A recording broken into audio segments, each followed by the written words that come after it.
All right, let's roll. It's the Hoffman Show on a Football Friday here on the Team 980, always live as well on the free Odyssey app, streaming live on YouTube as well at the Team 980. And man, what a show we have for you. We got Nick Baumgardner joining us in about 12 minutes. He is the Detroit Lions writer for The Athletic.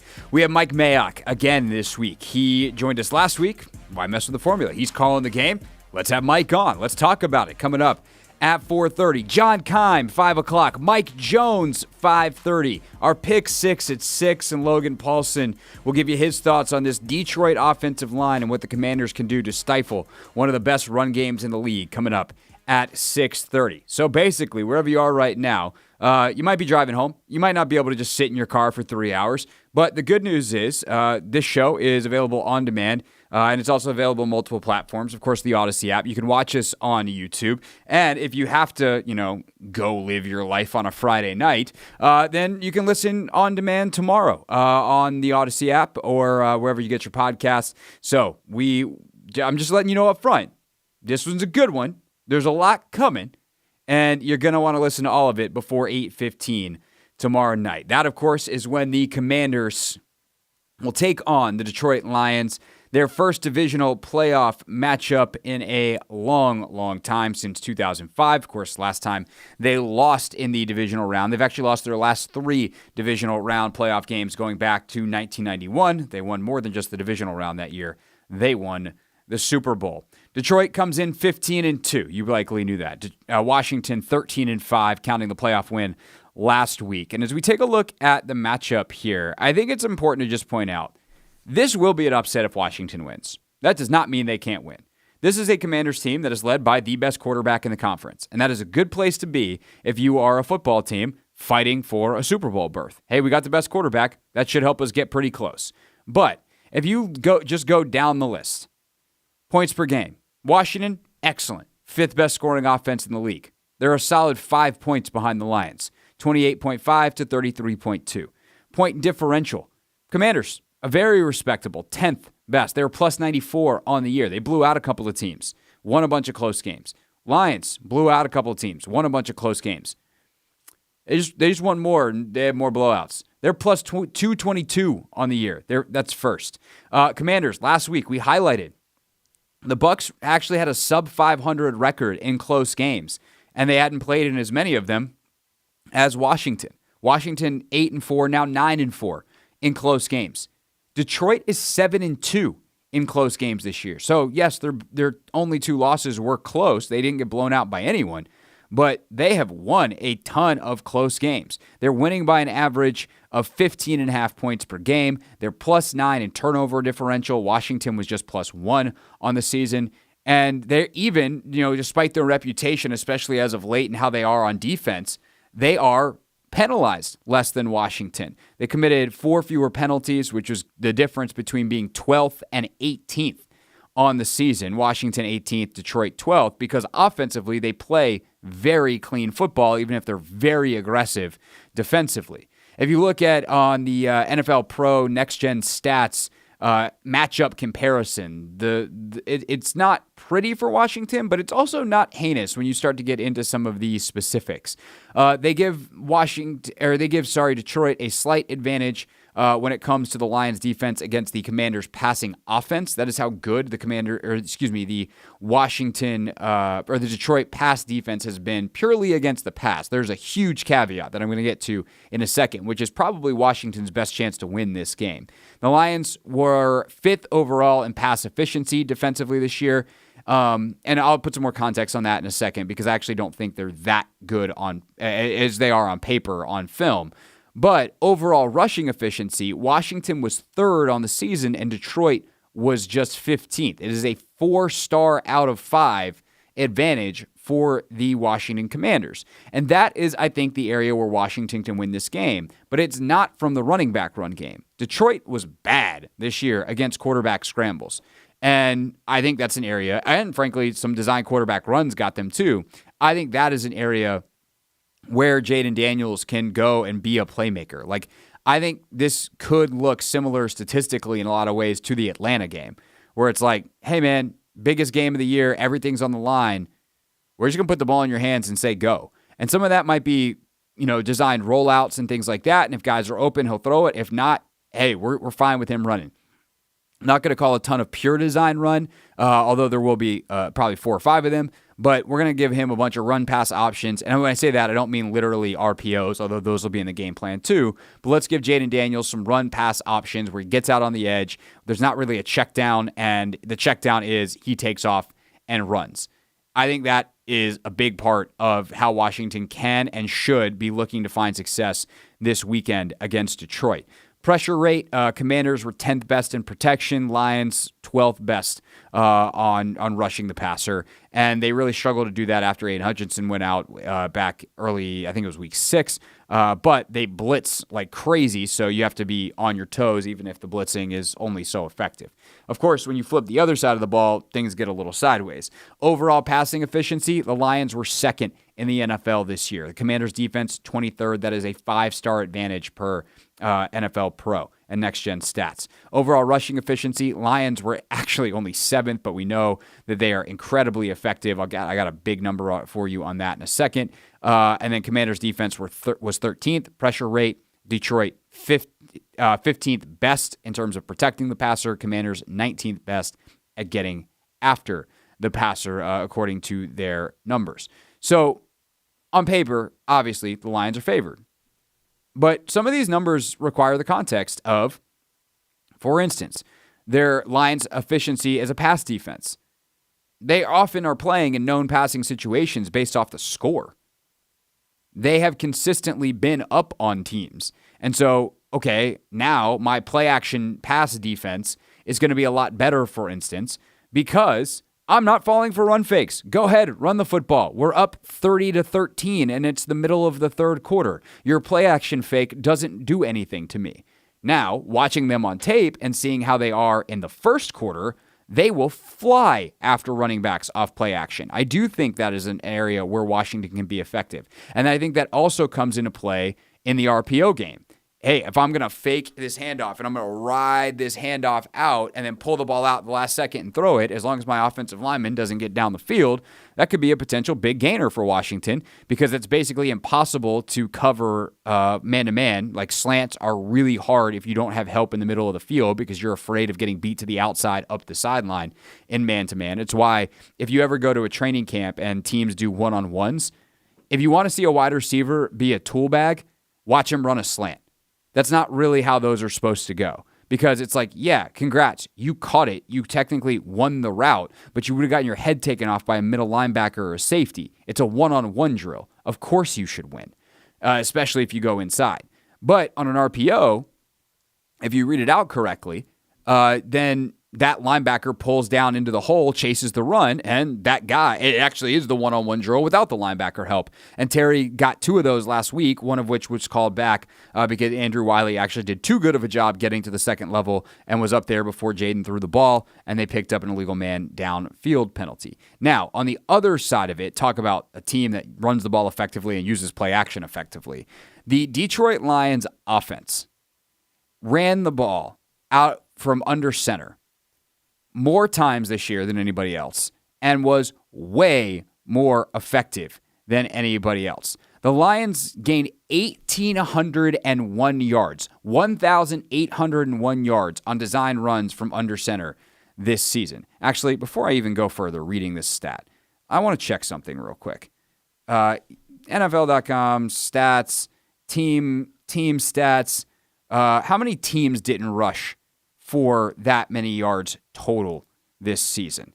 We're talking about 1,800 yards in the regular season. You had 1, 2, 3, 4, 5, 6, 7, 8, 9, 10, 11, 12, 13.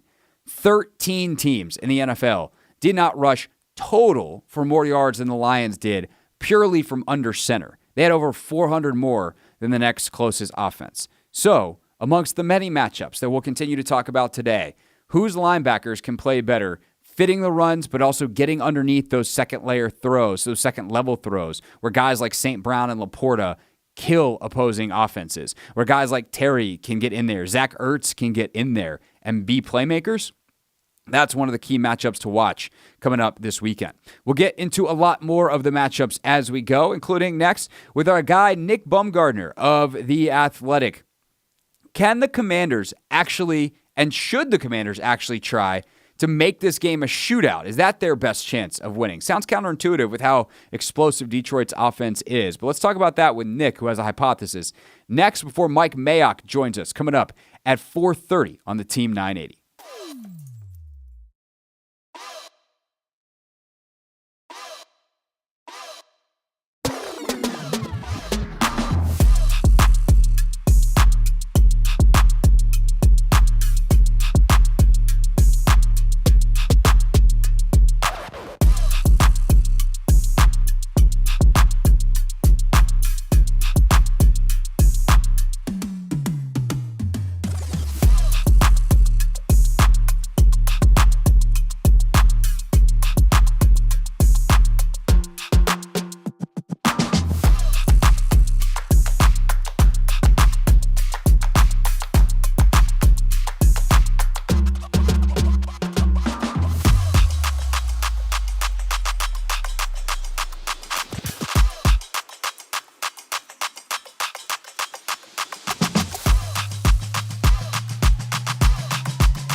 I don't think you want to get into a super fast because Washington can play faster than Detroit, and Detroit can score, but it takes Detroit a little more time sometimes. There's not a lot of quick hit deals, and they don't play with the type of pace and speed It's the Hoffman Show. We're on the Team 980, always live as well on the free Odyssey app. And we do stream live on YouTube too at the Team 980. Coming up in about 15 minutes, Mike Mayock joins us again because he's got a Commanders playoff game again on Westwood 1 on the radio. But right now, we're joined by Nick Baumgardner from The Athletic. Great to have Nick back on the show. And the last time that we chatted, my friend, we were on Radio Row in Indianapolis at the NFL Combine debating on what the Commanders should do with the number 2 overall pick. Seems like they did okay, huh? Yeah, they did. And I tell you, I think I probably told you I wouldn't have drafted Jaden Daniels and I would have been fired or ran out of town. Like, they have done more than okay. This to me has been, and you guys know this, it's been one of the best stories in the NFL this season. Dan Quinn was, I think the rap, because it happened at an awkward, Ben Johnson turning them down awkwardly, and then they pivoted to him. But Dan Quinn was the perfect hire. Kingsbury was the perfect OC for Jaden. And, Jaden was more ready for this than I think I thought he was. I think that was the one thing that I probably didn't give it enough credit for, is like, he was so calm in college. And I was just like, you don't know if that's going to translate. And it absolutely has. He's been fantastic. No doubt. I think a lot of people thought he could do some of this stuff eventually, but doing it now is the surprise. I thought that was well put. We had Mark Ross on the show yesterday, former executive in the league, now with NFL Network, and he put it that way. I was like, yes, that Mark. Yep. By the way, Nick not only does NFL draft coverage for The Athletic, but is one of their Lions writers and reporters as well. So perfect guy to have on and talk about this game. The Johnson, since you hit on that, let's talk about the Johnson element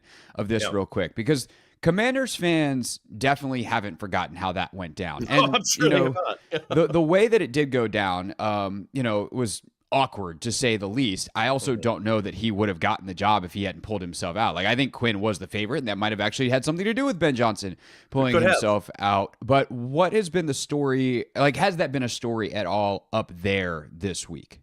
Not so much. And I think it hasn't, just because he's been able to sort of like up the ante for himself. Like, he's even a bigger candidate now, and they've had a better season. But it is something that gets brought up, because there's still conversations about, would he do this again? Would he come back to Detroit again if he doesn't like the situation? And the more I've sort of gone over the Washington thing in my head, I look back and think to myself, because Ben Johnson, I really thought last year really wanted to stay in Detroit. That was his, I want to finish this as best we can. I think if he'd have gone and finished the interviews with Washington, I think he would have liked it way too much with Adam Peters. And I think he would have really, really liked the situation and been more torn than he was ready to be torn. And like you said, maybe Dan Quinn was also, a factor in there. And he was like, look, I don't want to get my hopes up for something and then have to make a bad decision.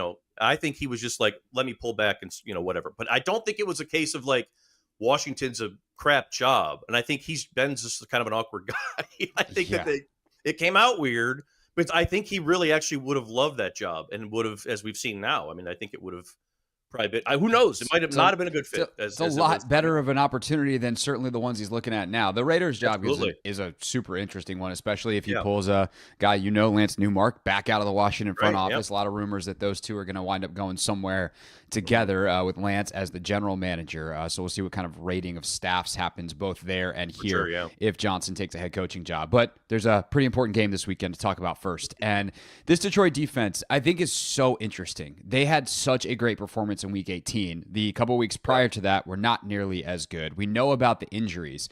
And this is one of the best challenges they've probably faced all year. One of the most unique ones with Jaden's dual threat ability. How do you think that they match up both in some of the choices they'll make schematically and just personnel-wise, how they match up with this Washington offense? Yeah, this is really a tough one for them because, they do play a lot of man coverage, as everyone knows. They like the pressure and all that sort of thing. And that stuff doesn't bug Jaden Daniels, I don't think, as much, and especially a runner. When you're in man coverage, it's hard to tackle a running quarterback, especially a guy who comes at you as fast as he does. So I think it's going to be a challenge. They're not going to be able to do the same thing that they did to Sam Darnold, who is athletic, but it's not even close to this. It's going to have to be a situation where you hope that you can hang in long enough to where he makes a rookie mistake or two, and then you can take advantage. The one thing that the Lions defense has been very good at, as they've sort of had all these guys get injured, is if somebody puts a ball up in the air, they pick it. There's not a lot of dropped interceptions or mistakes or, things like that in those moments. So that's how they play defense right now. It's a lot of opportunistic stuff, but Daniels presents is something that, like you said, unique. They have not seen this. They've struggled with Philly and Jalen Hurts in the past, and this is a different deal. So the closest they've seen was Anthony Richardson, and he's not even on the dance floor with Jaden. So this will be a different deal. He had a nice game rushing in that game. Of course, right? They got up, and so it didn't matter. Didn't matter. The other thing that I do think is interesting about this matchup with Jaden and this Lions defense, because the commenters back and forth on whether it's Instagram, TikTok, YouTube, like the fans are chirping this week, as you would imagine. And it's like, oh yeah, sure, man-to-man coverage, Terry McLaurin, they put it up. Kirby Joseph will go get it. Jaden Daniels this season, according to Pro Football Focus, has 12 turnover-worthy throws season in now 18 games. 12. So the opportunities that you would think exist for a rookie quarterback against, if you're the Lions, like, it's a rookie, he's going to throw it to us. I think Jared Goff is far more likely to give Washington's defense opportunities than Jaden is on the other end of it, based off this entire season and kind of who they've been as professional quarterbacks. And that's no slight on Jared. Jared's fantastic. Well, he takes more chances, for sure. He takes a lot more chances, and Jaden just has a way of protecting the football. If they don't get those turnovers, like, I don't want to say can they win, because their offense could score 50. Like, that's right. How it goes. But like, can they get stops without turnovers, I guess would be the question, Nick. It's going to be really hard, because it's hard for them, I think, when Washington's wanting to play fast, if Washington can handle the crowd and all that sort of stuff and play fast. If they're losing on first down, they are in trouble. If it's second and manageable for another offense, it's big. It's trouble, and it becomes a situation like we saw when they played Buffalo of, they couldn't get that turnover, and it just became, well, maybe we can make them go 12 plays before they score a touchdown, and waste more time or whatever. Like, I think that's sort of how they were approaching it in some ways, but it just boils down to a shootout. Like, if they can't get stops, or they can't make you, make mistakes. Or it can even be a mistake where, maybe they miss a read, he takes a bad sack, and suddenly you got to, punt in a situation where you didn't want to. Like, stuff like that, if they can't come up with opportunities on mistakes like that, it's really hard for them to win. It's really hard for them to, it's hard for them to stay in a level to keep the offense from having to have any breaks, because the offense has to be perfect. Nick Baumgardner with us from The Athletic here on the Hoffman Show. The waste time thing and like make them go long drives. Yeah, right. I want to touch on that real quick before I get to this Detroit offense, because that was a huge facet of Washington's win over Tampa. They controlled the ball. It was over 35 minutes of clock. They had, I think it was 5 drives of 10-plus plays, which is only like the 8th time since 2000 in a playoff game that's happened. Like, and that's the best way to keep Tampa's offense off the field. It's the best way to keep Detroit's offense off the field. Exactly. So is that actually something that if Aaron Glenn is looking at, like, is he going to want to kind of force Washington to be more aggressive? Is actually challenging them for longer drives counter to Detroit winning the game, because they probably want the track meet in a way that, like, Washington can run and all, but like, it's kind of like getting in a track meet with the 2017 Golden State Warriors. You might think that you can get in a track meet, but good luck keeping up with Steph Curry and Kevin Durant and those boys. I don't think you want to get into a super fast, because Washington can play faster than Detroit, and Detroit can score, but it takes Detroit a little more time sometimes. There's not a lot of quick hit deals, and they don't play with the type of pace and speed. So I almost feel like, in a way, you're hoping for just true stops. But I think, one thing Aaron Glenn's defense does a great job at, and he's a great coach, he does a terrific job coaching this stuff, is red zone defense in tight, inside the 10 or the 11, whatever it is. They are insanely difficult because they're physical. They play right on the edge of getting a flag thrown as they play man coverage all game. And as we saw against Minnesota, it's really difficult to finish with touchdowns against them in those situations. So in some ways, it's a tricky one. This is a really fascinating matchup. I feel like the team that gets the upper hand early will be able to dictate how this goes. But you don't want to be on your back foot here. And for Detroit, it would be having to just play at a breakneck pace. You don't want to do that. That's how they did it against Buffalo, and it was a close game in score, but that Buffalo really had control of that thing the whole way. And you don't want to do that. You don't want to put yourself in that situation at all.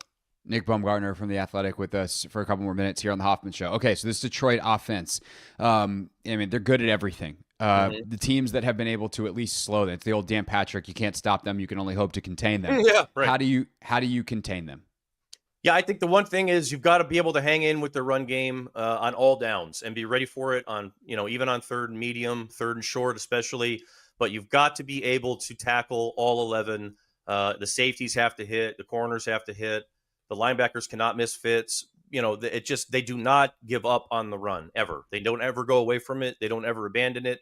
The closest again was that Buffalo game where they got down like 20. It was down like 3 scores, and that's the only time they've really. If you get down even like 14 or 17, they're still going to bring it, at you. So the physicality required to play them is at a pretty high level, and so far there's been very few teams that have been able to match it, and it takes a lot to do it. But this is the playoffs, and they do have Bobby Wagner. That's a guy that it's easy to follow him, and you can see this defense kind of taking on sort of his personnel. I love Sainer still.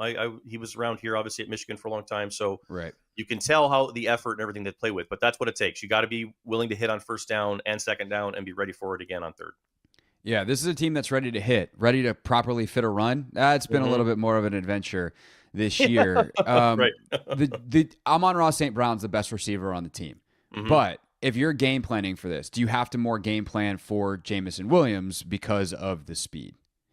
Absolutely, because St. Brown is one of those guys that I think is more or less going to get stuff no matter what happens. Like, he could kill you, I guess, and you don't want him to have that, but he's probably going to end up with 8 or 9 catches to some degree, no matter what happens, because he's so good underneath. But Jamison is the guy that's the difference maker. Him and Laporta, I think together have been a challenge for teams, because when the year started, so many teams fixed on Laporta, and Jamison just ran right by everybody for, first 8 weeks. And then that slowed, and it's been a bit of a balance. But he has, the real deal speed. He's changed his body. He's more physical. He's able to catch the ball now through traffic.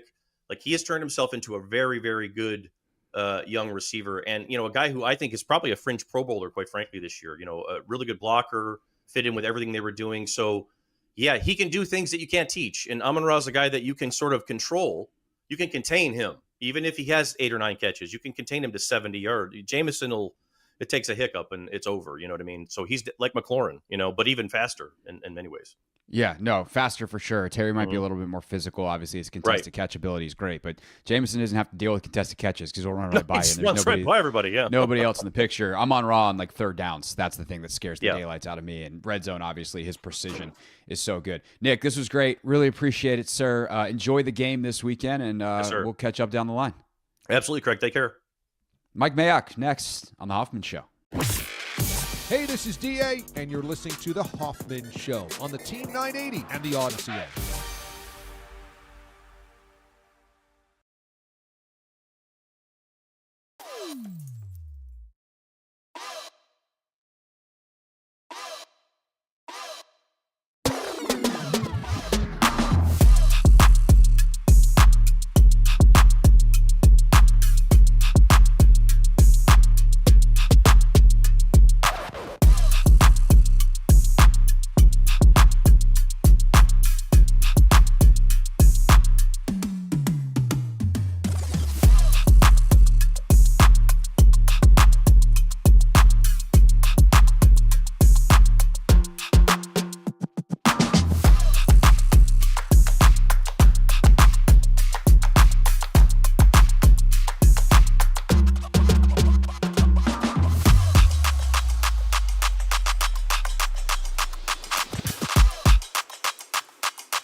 It's the Hoffman Show. We're on the Team 980. We're always live as well on the free Odyssey app. We are streaming live on YouTube as well at the Team 980. And we're brought to you by the Maryland Vehicle Theft Prevention Council. Did you know a vehicle is stolen every 16 minutes in the state of Maryland? The key to preventing theft is in your hands. Lock your car, take your key, use an anti-theft device. Learn more about vehicle theft prevention at mdauthotheft.org. Last week, Mike Mayock was calling the game for Westwood 1, so we had him on the show on Friday. Commanders go out and get a win, and, well, this week, Mike Mayock's calling the game for Westwood 1, so we figured we're not going to mess it up. We're not going to be the show that can be held responsible here, and thus, we welcome back Mike Mayock for the second straight week. Mike, how you doing, man? Good, Craig. How you doing, man? I'm doing great. Great to have you back on the show, and let's look back before we look ahead to this one. Jaden Daniels gets the ball back in his hands, 4:41 to go. He's got to kill the clock and then hand things off to Zane Gonzalez for a game-winning field goal. Being on the call with Jason and just describing that action and being in the stadium experiencing it, what was that like to see Jaden do that again as he has so often as of late? Well, it was kind of a continuation of what we've seen here at the end of the season. And, you start talking about historical ramifications when you're talking about winning 5 or 6 games with 10 seconds or less on the clock. I mean, and to have a rookie quarterback at the helm is, to me, mind-boggling. I'm an old guy. I've seen a lot of rookie quarterbacks. His composure is off the charts. And I think one thing that shouldn't go unsaid is that I think Dan Quinn does a great job with what he calls his winning moments. And really what that comes down to is situational football. And I think they practice situational football as much as any coach I've ever been around. I played for Bill Belichick, and that's what Bill was all about, is that when games are on the line, not only the coaches but the players have to know what to do also. And I think that's something that I've seen with this Washington team. The game on the line, they're not going to lose it. You're going to have to beat them. And this rookie quarterback's been phenomenal. So, Mike, let me double click on that for a second, because I think one of the things that's remarkable in talking to some of the guys this year after some of those wins, the home games that I'm able to be at and cover, is they'll somehow always seemingly say, oh, yeah, we practiced that exact thing earlier this week. Normally we run the game winner against Philadelphia that Crowder catches. It's like normally when we run that play, it's for Ertz, but we got the same coverage in practice on Friday. And what I think is remarkable is situational football is this big, giant term that covers an endless possibility of situations. How do the best coaches, whether it be your experience with Belichick or what Dan's doing now, make sure that they're ready for the right situation, considering there's so many possibilities that can show up on a Sunday or, in this case, a Saturday night? Yeah, and it's a great question, because it doesn't just happen on a Friday at practice when you go over situations. It's a year-long commitment to understanding better. And my dad was a coach. And what I learned from my dad is that it wasn't important what was in his head, what he understood. What was really important was what was in the player's head and how much of that he could convey to them. And it was the same thing with Belichick. So really what happens is, on a year-long basis, these guys get indoctrinated by the coaching staff into situations. For instance, there are a lot of different ways to do it. One of them is, every week in the off season and during the season, you sit down, and on one of the days, they're going to get up in front of you with film of what happened the week before around the NFL from an officiating standpoint. Okay, that's level number one. We want you to see this. Look what happened in this game. Did you guys know that on third down, this is when the clock stops or doesn't stop? And then to take it to another level, this officiating crew calls more holding penalties than anybody else in the league, more defensive pass interference, or less. You can get away with more holding on this crew. So as you go through it on a daily basis, you get all this feedback from your coaching staff, and you stay alive with what's going on around the league. And then you get into practices, and every day it's something different. Okay, we're on the -1 yard line. Okay, the next day it's defense. We've got a 2-point lead. Field goal can beat us. Minute and a half on the clock. Let's go. I could do this for half an hour with you, Greg, and talk about all these things. But the bottom line is, these coaches, the good ones, And trust me, there are a lot of bad ones that don't do it. And you can look at clock management around the league. For sure. And it's awful at times. And the last thing is Washington hired a guy named Dave Gardy, Yep. who was in the league office, I don't know, the last 20 or 25 years. His dad was a coach. He knows the officiating piece of it better than anybody and is really good at situational football. And they brought him in full time just to keep them away. So I look at that proactively on Dan Quinn. How great is that of Dan Quinn to bring this guy in to help with situational football? It's awesome. And Gardy does a meeting with them every single Friday, and Dan has referenced it a bunch of times this year as one of the key reasons why they're ready. But that was really, really insightful, Mike. Mike Mayock with us, analyst, of course, for Westwood 1. He'll be on the call this weekend, calling the game, Commanders and Lions, 8:15. If you're driving around, you can find it on the Odyssey app. All right, a couple other guys I wanted to ask you about in this game, Mike. Two guys from the same draft who have had very, very different careers.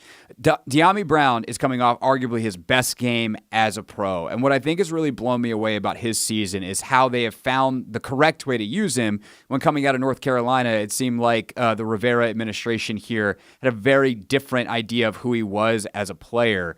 What have you made of what Dyami was his first 3 years and then how he has really flipped the script and become the bona fide number 2 wide receiver for Washington as they head into Detroit on Saturday?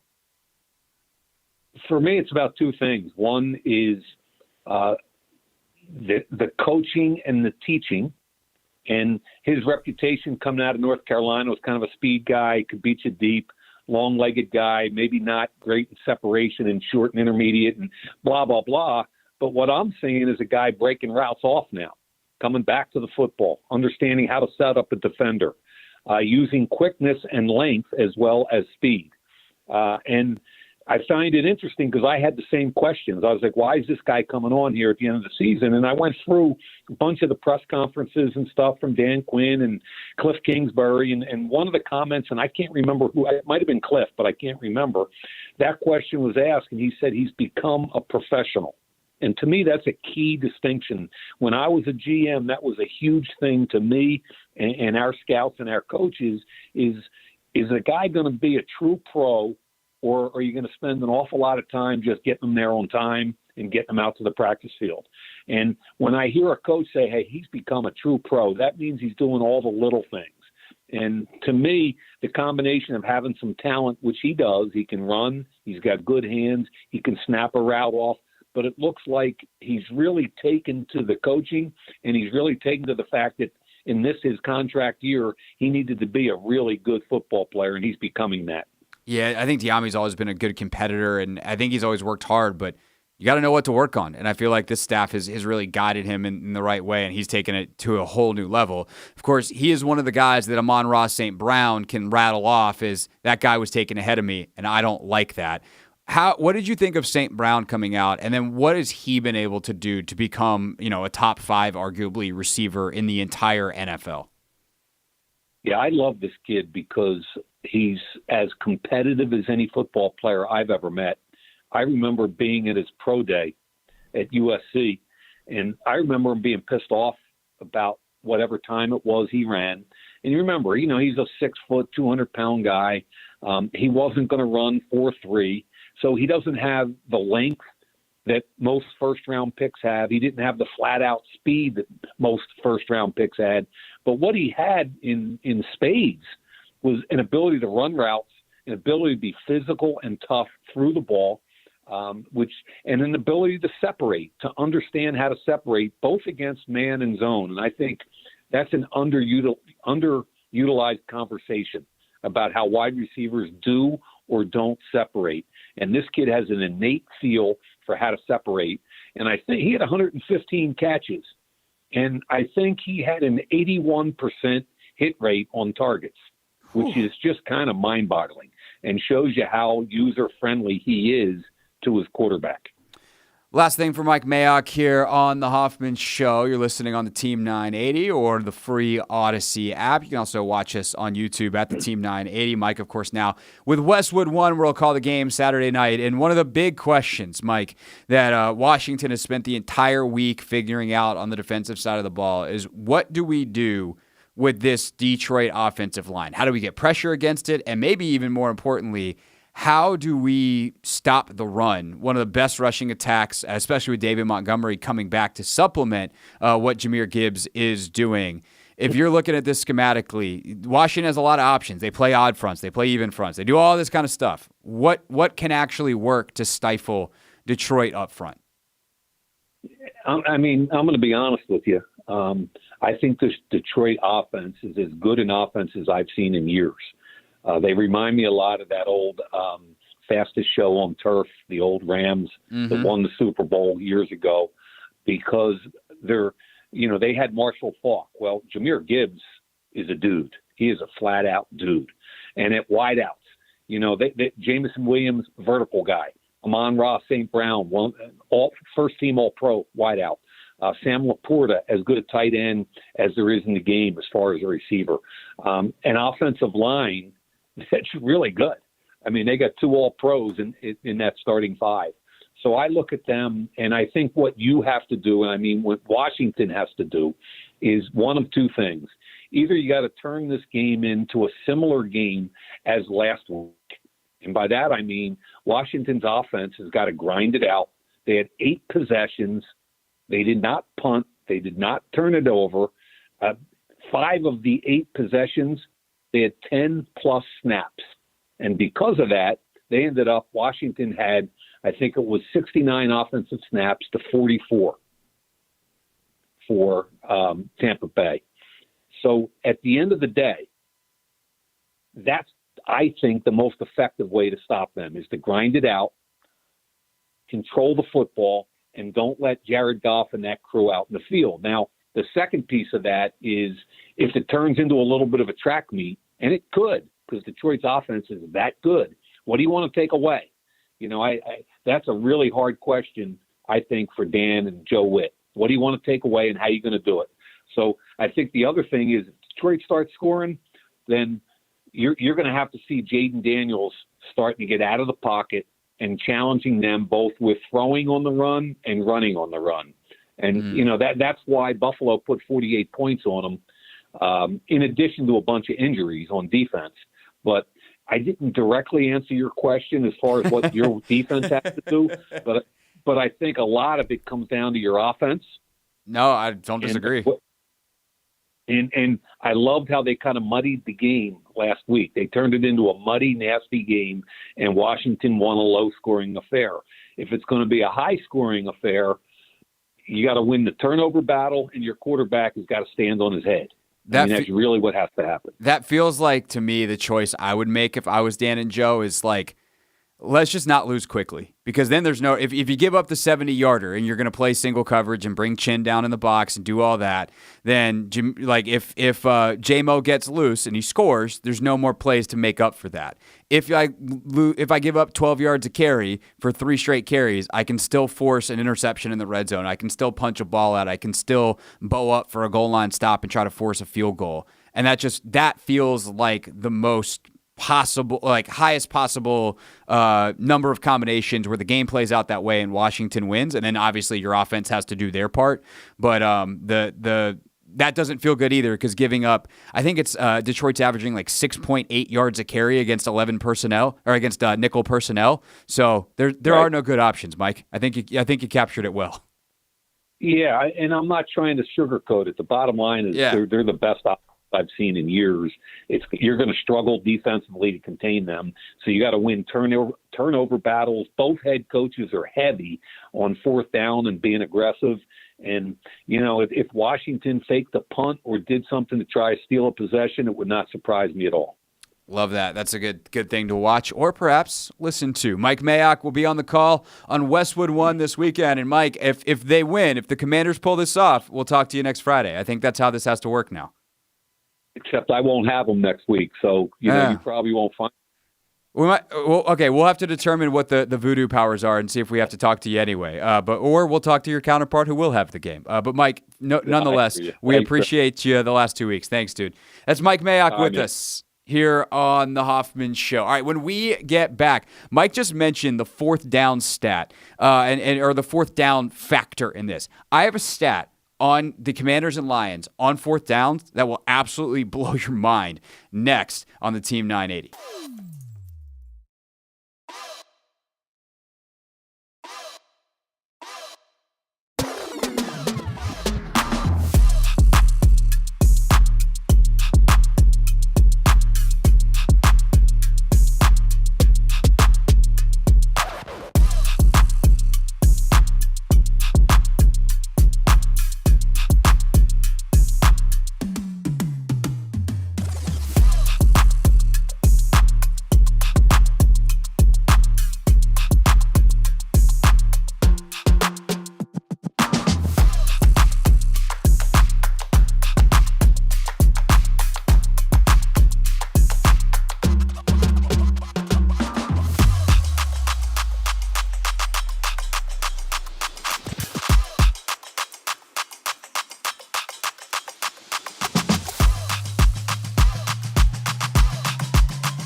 It's the Hoffman Show. We're on the Team 980, always live as well on the free Odyssey app. John Keim in 10 minutes. Yeah, I said it. The Godfather. John Keim in 10 minutes. Speaking of old friends from my days on the beat, Mike Jones. Who?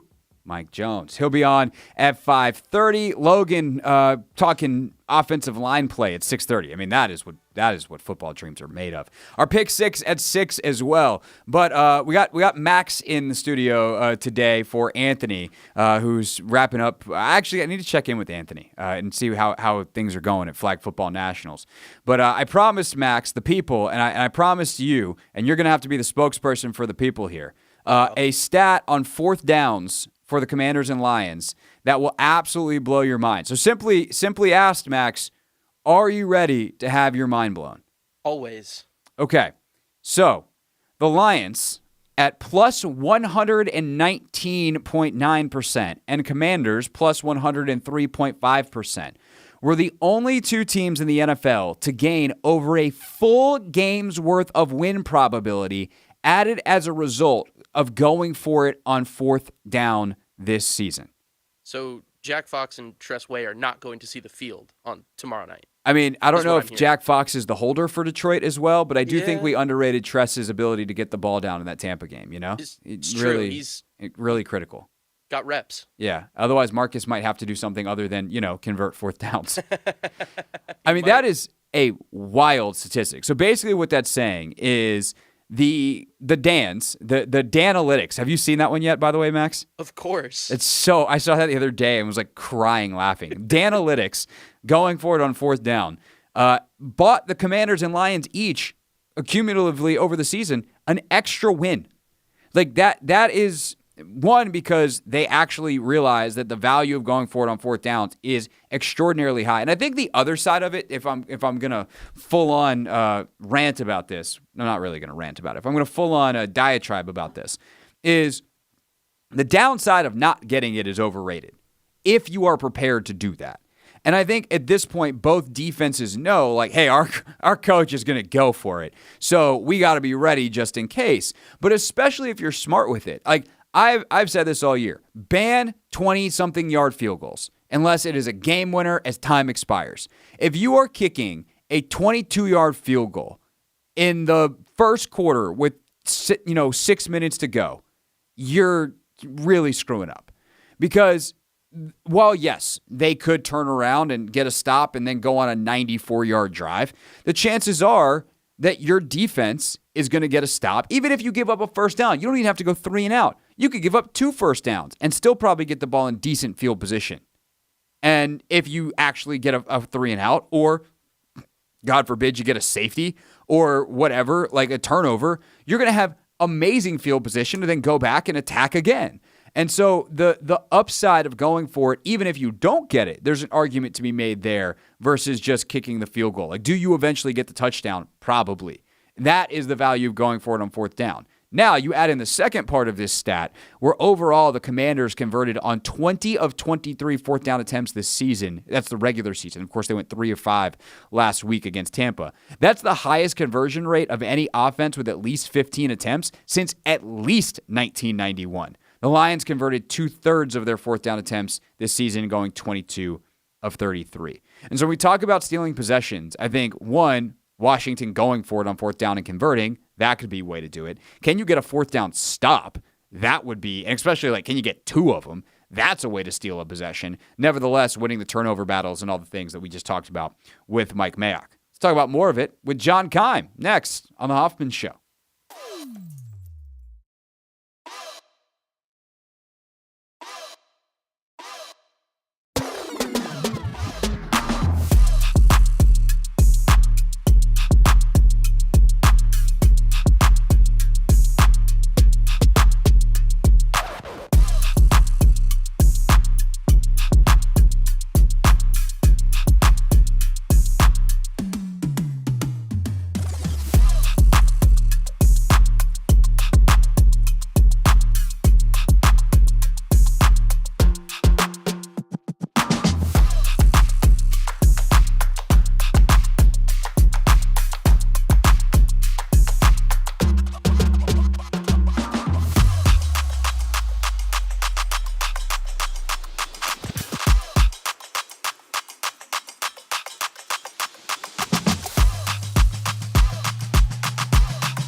Hour number 2 of the Hoffman Show here on the Team 980, always live as well on the free Odyssey app. We are streaming live on YouTube as well. Chat's lively. Got a little too lively. We had to calm folks down in the YouTube chat. People are fired up and ready to go for this game today. Pretty excited for it here on the Team 980. Of course, the game tomorrow night, 8:15. All right, let's get to it, shall we? John Keim, ESPN.com. He is going to join us today for Not My Beat. Today's top story from the perspective of someone who's there. You are looking live. This just in. Not My Beat. It's the playoffs. You know we have to bring out the biggest of the guns. John Keim is with us from ESPN.com. Don't look at me like that, John. Don't look at me like you haven't been doing this for 30 years, like you've been waiting for this moment. It's I don't know how to respond to what's happened because it's been so long and I'm not used to covering a team that, one, is really good, and two, that the rest of the nation seems to like. And the fan base isn't divided on anymore. So it's been an unusual experience, but it's been a fun ride for sure. What's the favorite story, anecdote that you've collected over the last couple of weeks? Yeah, I feel like this time of year is interesting because the team is laser focused on building towards ultimately winning on Saturday night. But in order to tell the Today's top story from the perspective of someone who's there. You are looking live. This just in. Not My Beat. It's the playoffs. You know we have to bring out the biggest of the guns. John Keim is with us from ESPN.com. Don't look at me like that, John. Don't look at me like you haven't been doing this for 30 years, like you've been waiting for this moment. It's I don't know how to respond to what's happened because it's been so long and I'm not used to covering a team that, one, is really good, and two, that the rest of the nation seems to like. And the fan base isn't divided on anymore. So it's been an unusual experience, but it's been a fun ride for sure. What's the favorite story, anecdote that you've collected over the last couple of weeks? Yeah, I feel like this time of year is interesting because the team is laser focused on building towards ultimately winning on Saturday night. But in order to tell the story of the season, there's a lot of questions that get asked in press conferences and a lot of reporting that gets done that is very reflective on the season. Like, how did you get here? How did this happen? People are trying to solve that in real time. And I was reading your story earlier this week, and you have the great anecdotes from like the team meetings and things like that. What's your favorite anecdote about this season that you've picked up as you've been trying to tell that story? Man, I think that's hard because I haven't thought about it yet because there's so much to process right now. But I think it's more, it just depends who you're talking about. Like with Jaden Daniels getting there early in the morning and going through the bubble or in the practice bubble with Tavita Pritchard and Cliff Kingsbury and nobody else there. And it's cold and, you're 24 years old and you're showing up at 5:30, but also what you're doing in that bubble, just silence, and you have Kingsbury on the walkie-talkie calling the play, Jaden Daniels correcting certain things that might happen, but also understanding what is going on. Like, because you have to, it's not just like, oh, here's a play. It's like, this is the motion. This is the cadence. This is the how the cadence needs to go to get this motion right, et cetera. And he does it right all the time. So like that's something that helps explain his success. Then you look at anecdotes that help explain the quote unquote brotherhood. And you see, to me, like the way Bobby Wagner and Jaden Daniels constantly have, needle one another like it's a big brother, little brother relationship. And, with Bobby Wagner is being interviewed, Jaden Daniels is going to walk by and make some sarcastic little brother comment. And Wagner will just shake his head and see what I mean, see what I deal with, things like that. And you're going back and forth about the NBA. But you have two guys on either side of the ball who, we've seen guys come here in the past, maybe as young quarterbacks or something like that, who maybe don't feel a certain way or feel a certain way where they elevate above the team. And you do not see that here. Like, Jaden Daniels doesn't come in and say, this is my team. And Bobby Wagner's not saying, hey, screw you, I'm the vet. This is my team. This is our team. And I think you see that reflected in their relationship. So, I think with McLaurin, you see it with, he told me one anecdote about, in the Baltimore game, seeing how upset Jaden Daniels was after the game. Now, we know he doesn't show a lot of emotion, but seeing that, he said, really made him actually feel good, because it's just like, I love having a quarterback like that. And then, and he went up to him and gave him some encouraging words. And then, because a week or two earlier against the Browns, McLaurin, or against, I can't remember which game it was, where he's not getting the ball as much, but he's getting a little frustrated, and Jaden goes up to him and says, hey man, just, basically helps him calm himself.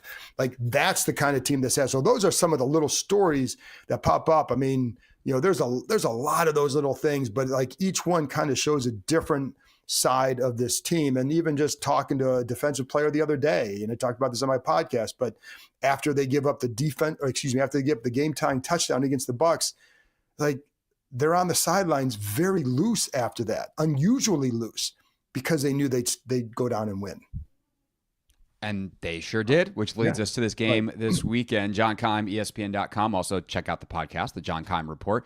It's fantastic. Must listen if you are a Commanders fan who wants to be in the know. So if we talk about this game specifically, John, like, to me, the kind of thing I keep coming back to, the thing I keep asking everyone, whether they're reporting on the Commanders, reporting on the Lions, is where does the aggressiveness dial go if you're Cliff and the Commanders offense? Because we know it's going to be turned up to 10 for Aaron Glenn, because that's how he lives, which means there's going to be shots, there's going to be big plays available. But on this, we know the formula that worked last week against Tampa was to be very, I don't want to say conservative, but very pragmatic with the offense, control the ball. We know that's an element of this game. So how do you think that aggressiveness dial gets turned for Jaden Daniels, Cliff Kingsbury, and this offense against Detroit? Well, clearly, this is a team that will take shots when they're available. So if you're going to line up in man-to-man against McLaurin on the outside, they're not going to bypass that to take some 6-yard curl, right? So I think you maintain what you've done, because ultimately you do have to score points. So possessing the ball is great, but if you don't finish with touchdowns against this team, it's going to be eventually a long day. So I think, but I like what they did last week. I could see something similar where you're controlling the ball through your quick game, and they do a really good job of that. Now, who knows that they want to do that? Well, Detroit. So you're going to set up your blitzes and coverages to basically maybe take that away and see if they have time to get the ball down the field. But I would still expect an element of that, right? Because I don't think you can just go bombs away. That's not their style necessarily, but they will take shots when they're there. We know that. Like, I don't see them changing that because it's their mindset. And so I think, like, because you're right, like, Detroit blitzes, I think according to True Media, it's the second most of anybody in the NFL for a number of, so like that, you're expecting that. And do you have answers for that? And I watched, like, San Francisco scored 38 on them, I think it was. And a lot of it was like 9 yards here, 11 yards here. Then you get the big play. Then you get a big play. Then it's 8 yards here. So you're moving the ball and controlling the ball that way. If I have one more Lions fan in my comments saying, to ask about this man-to-man defense against Justin Jefferson 2 weeks ago, and have to remind them that Ricky Pearsall had 140 yards on them in Week 17, I think I'm going to scream, because there is a boomer bust element to it with Detroit, and obviously that Week 18 performance was phenomenal. Some of the other games I think are interesting this year when you go back and watch them are the Buffalo game, the Indianapolis game, these games where mobile quarterbacks are able to have some success. Mm-hmm. How much do you think they use Jaden as a runner, and do you think that even on the running back design run game, that can maybe get back on track this week after the rough week against Tampa? It's been a rough several weeks for the running back. Yeah, so absolutely. I'm not, basically since the Tennessee game. Yeah. Right. I'm not confident that they get that back to where you need it. Now, we know, like, it's not about using clock. It's about scoring. You can't, if you take 16 plays to score a field goal, they can hit you for 4 plays and a touchdown. You're down 7-3, but congrats, you got the time of possession in your pocket. Like, you've got to finish with points, so or touchdowns. But with the run game, I think you can get that going. I think it has to be effective. Like, to me, if you can just be effective with it, because one of the things you notice in San Francisco is they just bit hard on play action, hard. And that middle of the field was wide open. Now, Alex Anzalone was not playing in that game, a linebacker for them. He is back. He's better in coverage. But it wasn't just one linebacker. It was all of them coming up. So, I think the benefit of the run game is maybe at least selling it maybe a little bit more. I would absolutely incorporate Jaden's legs in there because you have to. He's a weapon for them. You go back to that Minnesota game, and you're right, like if you dare bring up that what their stats are over the last 5 weeks, they come out of the woodwork. The problem is when you watch that game, as I'm sure you did, Sam Darnold was not good. Now, some of that's on Detroit, but watch the red zone plays in there. It's available. He doesn't see guys. He doesn't throw the ball. He missed guys. So, and Jefferson had a drop, which Justin Jefferson never has drops. He had one that went straight through his hands. And I give him credit because they did hold him to 9 points, and they did a good job. So maybe even with those, it's not like I think Minnesota wins. I think Detroit's a damn good team. I think they're going to be really hard to beat. But I'm not going to take that game as proof that they hit a certain level. Now, maybe they have. I don't know. But I think the point is there were openings in that game for more. And what you didn't see from Darnold is the ability to threaten with his legs that Daniels gives you. And so I think I think that's a key point to watching this game. It doesn't mean they're going to have all this great success, but I think I'm not taking it that, they've turned around now because of that. I think I want to see him against what he does. John Keim, ESPN.com, with us here on the Hoffman Show. We will go inside the Lions side of things with Nick Baumgardner from The Athletic here in just a few minutes. But, John, obviously the feature presentation for the Detroit Lions is that offense. It's as good as any in football. It might be the best unit in all of football, averaging over 30 or nearly 33 points per game. It's funny when you start doing, as you've done this week, you had John Jansen on your podcast, and you start asking these different people from Detroit or that are national folks, like, hey, what makes them so good? And I thought Dan Pizzuta put it perfectly yesterday on our show. He goes, they're just good at everything. Yeah. So if you're Joe Witt Jr., what part of the everything are you trying to limit? I think for them, I'd say it starts with the run game with Jahmyr Gibbs, because he is so dangerous, and you give him a crease and he's gone. I mean, that's just the problem is, like, they did a good job against Bucky Irving last week. They did a really good job there. And I think that's where the time of possession also helped, but they did limit Irving for sure. Gibbs is a different kind of dude because of the speed and because of the way they create creases for him and angles for him with sometimes wider splits. The action of the play, they give you a lot of the eye candy that creates hesitation in linebackers. And it gets the line to them, and it just creates he gets 3.91 yards before first contact. It's second behind Barkley. Wild. It is. So, but you've got to control him. You don't have to have you don't have to hold him at 2.4 yards per carry, but you can't let him dominate you. And I think with Barkley in the second half against Philly, they did a good job. And I know Jalen Hurts wasn't there, but they still had the best line. Yeah, but it's not like Jared Goff is a mobile quarterback that you're worried about pulling the zone read. Correct. So they do have some line packages with Newton, Payne, Allen, Jalen Holmes, Dorrance Armstrong, and a bigger group up front that maybe you can get that with and win some one-on-one blocks, or at least occupy the double teams a little bit longer and not get moved off the ball so much. Then I think that comes down to, how does Marshawn Lattimore look in coverage? And I think we had talked about this earlier this week. He looked rusty to me. And Joe Witt even came out and said he only had the one real practice last week, and he hasn't played 2 games in a few months. He just didn't look like himself. And where is he at in this game? And because Jamison Williams can take the top. St. Brown is a damn good receiver. Jamison Williams is a scared receiver because he can just beat you over the top.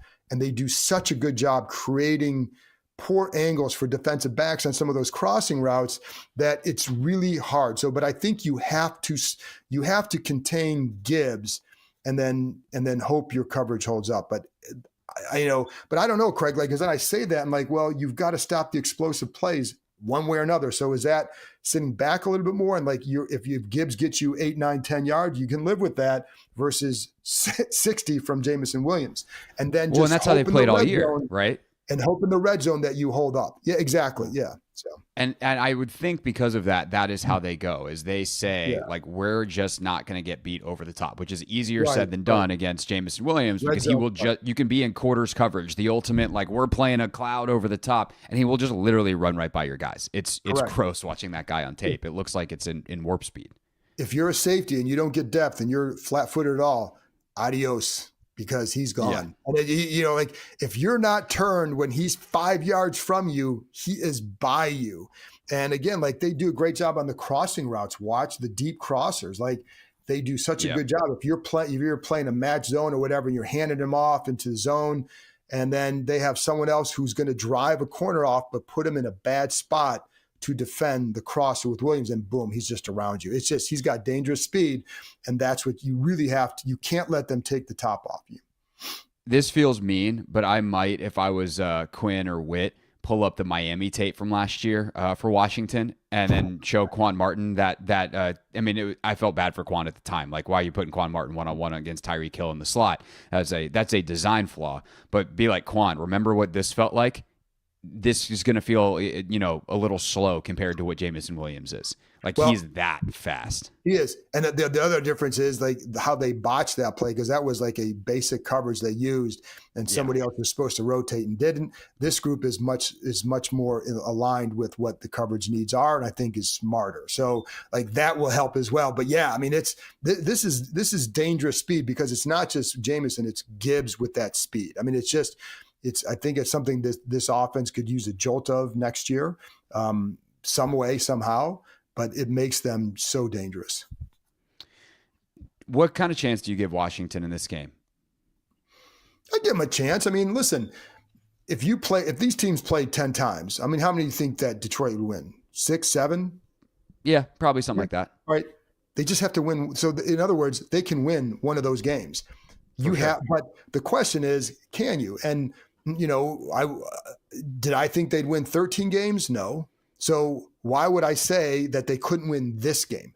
Now, is it the hardest game they play? Yes, because of the circumstances. You have a 15-2 team at home with a fan base that is absolutely revved up beyond belief, and with an offense that is really hard to stop. So, but if you can get going on offense, listen, Minnesota lost 31-9. It's 10-9 into the third quarter, right? Yep. So if you can keep this game close into the fourth quarter, how comfortable do you think the Lions are going to be if Jaden Daniels gets the ball last?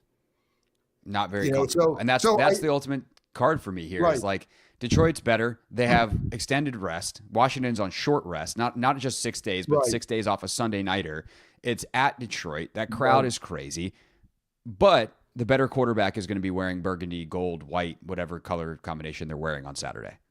And that's the thing. Like, there's so many. If you look at the matchup on paper and go by position, all that, are you going to say that, it's not an even game?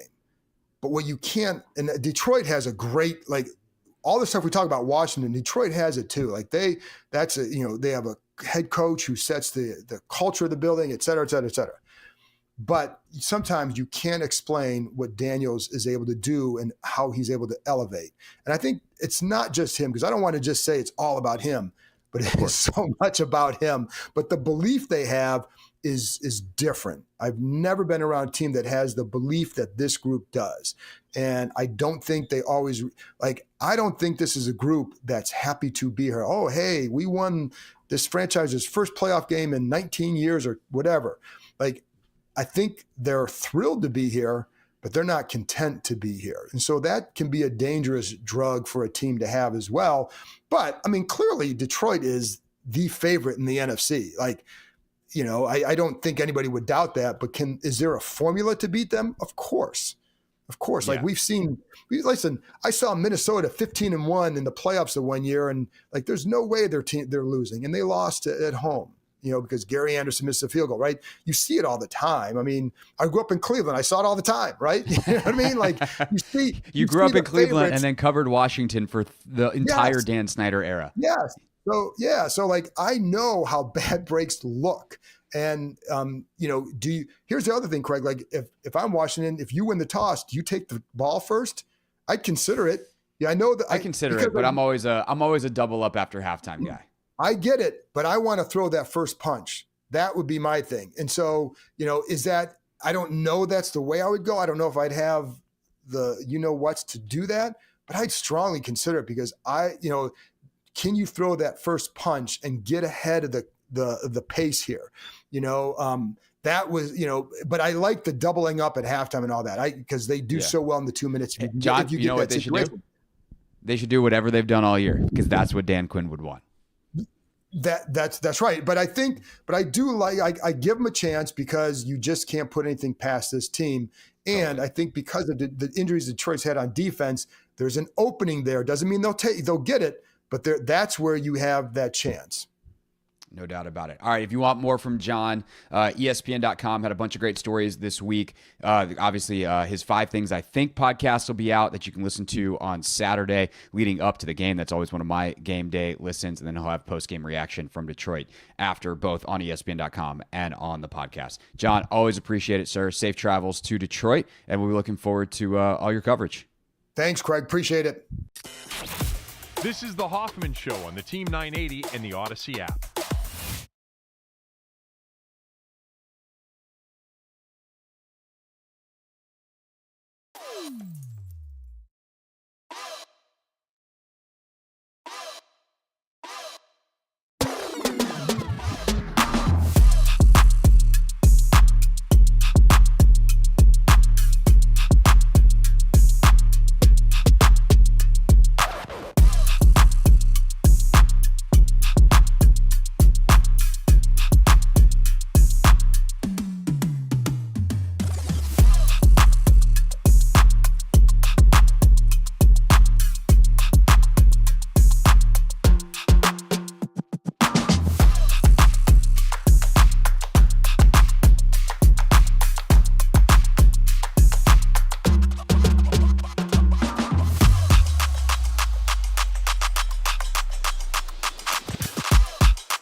It's the Hoffman Show. We're on the Team 980. We're always live as well on the free Odyssey app. Streaming live on YouTube, too, at the Team 980.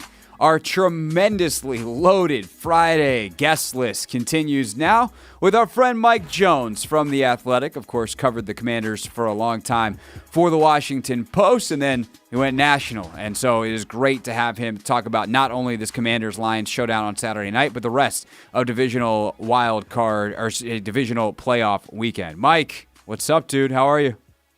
I'm doing well, Craig. How you doing, man? I'm doing great. I'm doing something that I haven't done a lot, which is talk about a team. Actually, I've never done ever, not in D.C. I'm talking about a team that's in the divisional round of the playoffs all week. What a time. Yeah, man, it's crazy. And it's exciting. And, you know, this fan base deserves it. It's been a long time, you know, and didn't think it was going to happen this quickly, but here we are. Here we are indeed, and we will definitely talk about this game, but I feel like when I've had a couple of our national folks on this week, I want to talk about some of the other games too, and then I go in chronological order, and then I wind up on the Saturday night game and have no time left to talk about it, which is a terrible job by me, because what a game that one's going to be as well. So I want to actually start with Baltimore and Buffalo. You have the MVP showdown between Lamar and Josh Allen. We could have seen some of the best quarterback play we've ever seen in a playoff game if these guys just play like they have all season. But is there something beyond those quarterbacks or something about the way either of them plays that you think gives one particular side a big advantage in that game Sunday night? Well, I mean, I think that Lamar has a little bit more that he's working with. When you talk about the dynamic and punishing running game that Derrick Henry brings, that just puts so much pressure because the defense is worried about, okay, is Lamar going to run? Is Lamar going to throw? Oh, we got to worry about Derrick Henry as well. It would be fantastic for them if they had Zay Flowers, but it looks like he might not play. They've got him listed as doubtful, but they still have some firepower in the form of Mark Andrews, who basically wins any one-on-one matchup that he's got. And Rashad Bateman has kind of come on as of late. You know, again, if they had Zay Flowers, I would say that this thing wouldn't be a contest. It wasn't a contest when they played earlier in the regular season. I think it was week 4. They beat the Bills very handily. But, you know, we'll see this time. Now that you're down the road, obviously you're hoping that you progress and get better at things.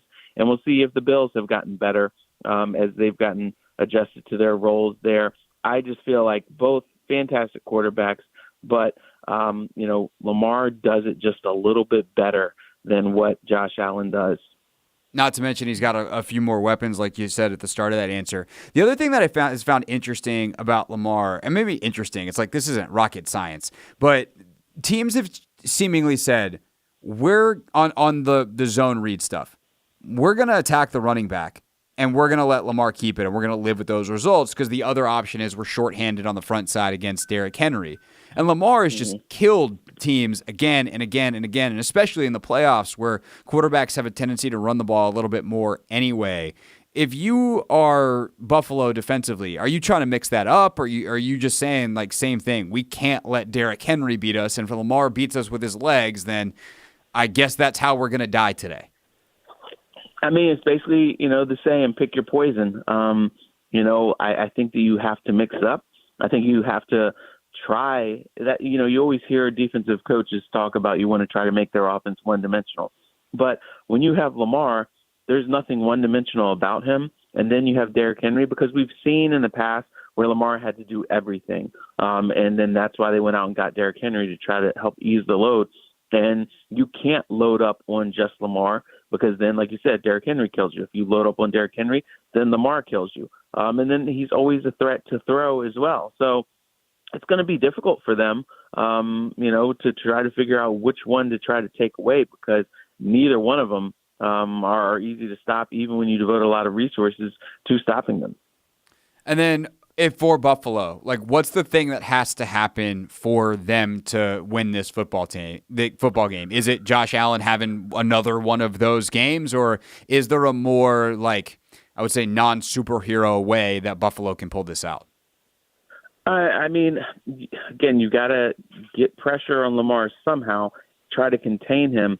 I think that their defense is, you know, obviously, you know, yeah, Josh Allen's got to play great, got to take care of the football. You know, there are times when, you know, he'll try to, make something happen. But, for the most part, he has been fantastic this year. He's had a couple games where you'd say, he would like to have back a couple performances.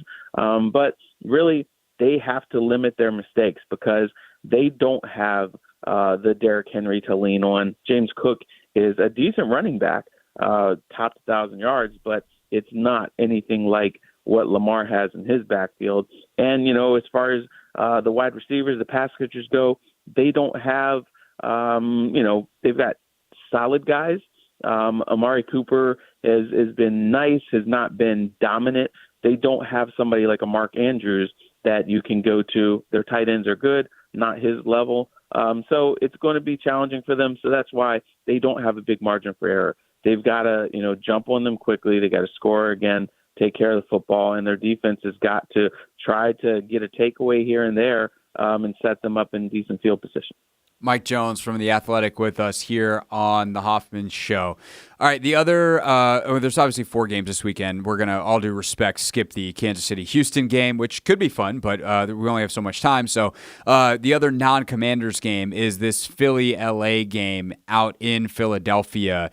And to me, Mike, I cannot remember a team in recent memory that is more unpredictable than the Rams. A team that at their best can beat anybody, a team that on many other weekends can't beat anybody. You've been covering Sean for a long time. How do you think that they show up this weekend against Philadelphia? Yeah, look, the last time they played Philadelphia, the Eagles won pretty convincingly. Saquon Barkley ran all over them. I think it was a franchise record, 200-plus yards. That he rushed for. Since then, they've done a lot better. They've got a lot of young guys on their defense. They're growing into their roles. But since giving up, I think it was a total of 300 rushing yards that game. Since then, they've given up. They've held teams to 140 rushing yards and 17 points a game. So they've tightened up defensively. That's what they're going to have to do. They're going to have to contain Barkley. You're going to have to try to, limit them in the passing attack, which is easier said than done with A.J. Brown, Devontae Smith, Dallas Goedert. But we sometimes don't know which Matthew Stafford's going to show up, But as of late, he's done a really good job. I think the last 6 games, he might have just 1 interception. He's had multiple touchdown games. So if he can play at a high level and they are able to defensively try to, limit Saquon Barkley, they have an opportunity. We saw them light up the scoreboard against Buffalo. And so the potential is there, but you're on the road. It's probably going to be snowing. It's going to be cold. They're a warm weather team. It's going to be challenging for them. I don't know that this is actually going to be close. Mike Jones, senior writer for The Athletic, with us here on the Hoffman Show. All right, let's get to the Commanders, Mike. And I'm curious for you, over the course of the season, as you're talking to people around the league, like I know you do, about Jayden, what's the contour of those conversations? What's the story arc for you of Jayden Daniels' season? Because at first it's wow, he's way better. We thought he'd be good, but this is crazy. And now there's just kind of this almost inevitability to the narrative around him. And over the last 5 weeks, that's how it's been. They've won on the final play of regulation every time. So what have kind of been the contour of the conversations you've had about Daniels this season? The main thing is his poise and just the fact that, okay, you knew he was athletic, you knew he could throw the football, but putting it all together in those high-pressure situations repeatedly again and again, it was a really weird feeling last week when they held the Bucs to a field goal and they were getting the ball back with time. I don't know when the last time I felt Washington's they've got this thing. And I even tweeted, Jayden Daniels is used to this. But that was the feeling. You knew, okay, they gave him too much time. He's going to find a way to make it happen. Todd Bowles talked about his poise. He said, he's got no conscience. He just goes out there and he does it. He doesn't second guess himself. A lot of people are talking about just the way that he is just unflinching. You see young guys that they seem like, the game gets tight and maybe their body language gets tight. One guy told me, look, he looks the same way in the fourth quarter that he does in the first quarter. It's just a great job of preparing him, studying him, and just he's got something else, this it to him, where when you think about Patrick Mahomes, Lamar Jackson, Josh Allen, they get the ball with 2 minutes left, you're like, okay, they're going to find a way to carry their team. You got that same feeling about Jaden Daniels. Yeah, and that, like, Mahomes is the guy that I have that feeling about. And whether it's in a couple of Super Bowls or these big playoff games, it's just like, if that dude gets the ball and there's not zeros on the clock and they're within a score, he's going to figure it out. And there's an inevitability to it that is rare. And to already have that feeling about Jaden, like, it's kind of mind-blowing, Mike. Yeah. No, I mean, again, it was weird. I was sitting there. I was talking to Jason Reed, former Washington Post columnist, covered this team a long time. We were here during the RG3 years where there was a lot of excitement down the stretch of that rookie season, but nothing was sustainable. But it feels like this is not flash. This is substance.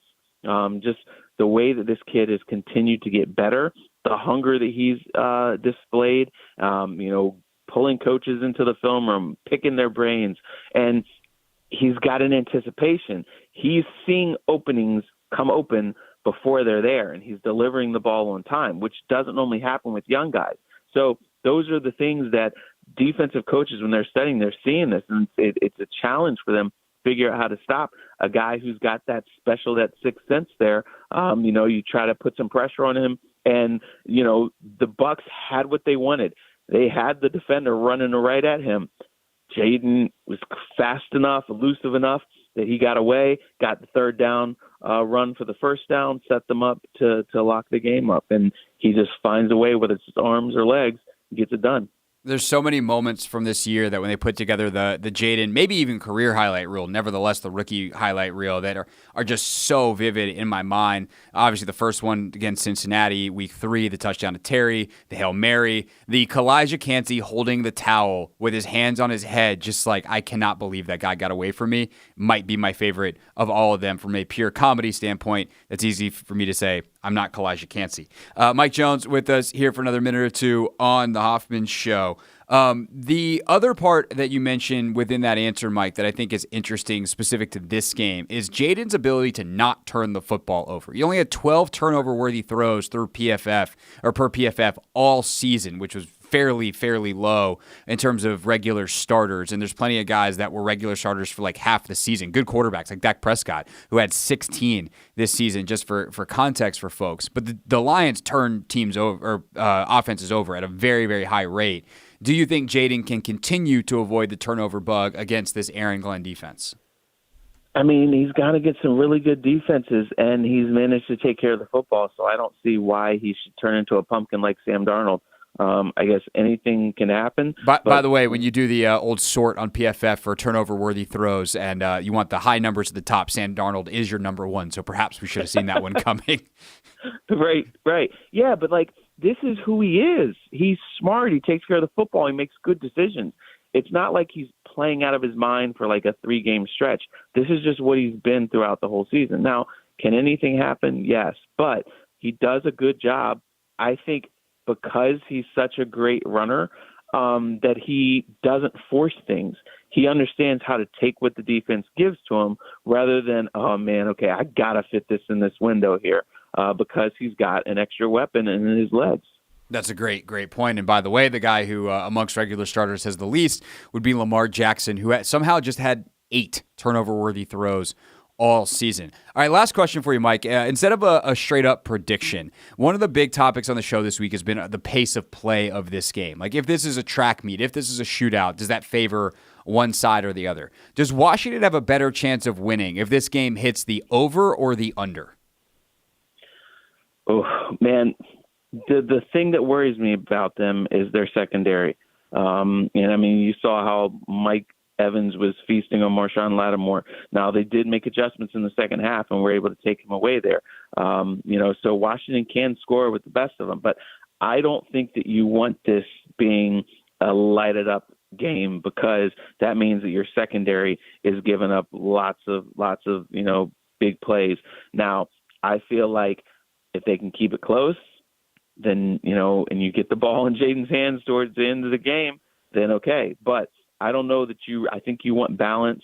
I think you want, to be able to churn up some clock, keep Jared Goff and those guys off the field, and not put your defense in such high pressure situations. I tend to agree with you, my friend. Mike, I'm sure we'll be talking over the next couple of weeks as Mike is tremendous, one of the most plugged-in guys in the league on all the coaching stuff. So as that news those news cycles continue to churn, hopefully we'll have you back on the show. But in the meantime, enjoy what many call the best weekend in the NFL. Are you a divisional weekend guy or a championship weekend guy?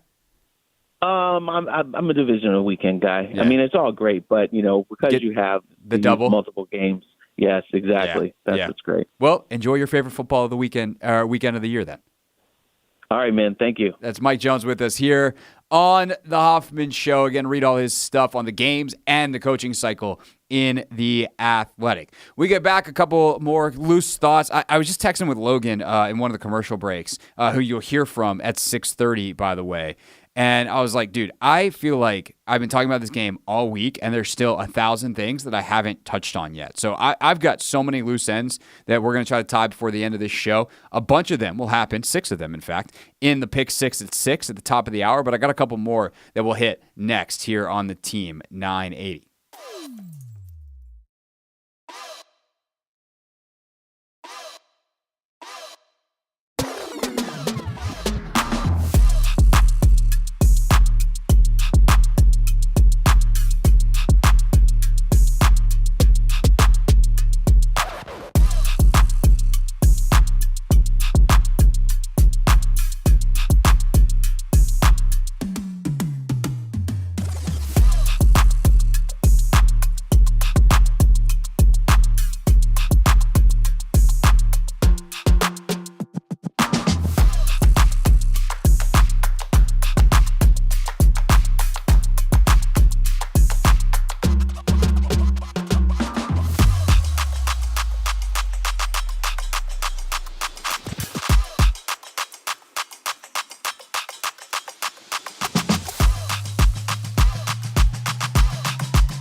It's the Hoffman Show. We're on the Team 980. We're always live as well on the free Odyssey app. We are streaming live on YouTube as well at the Team 980.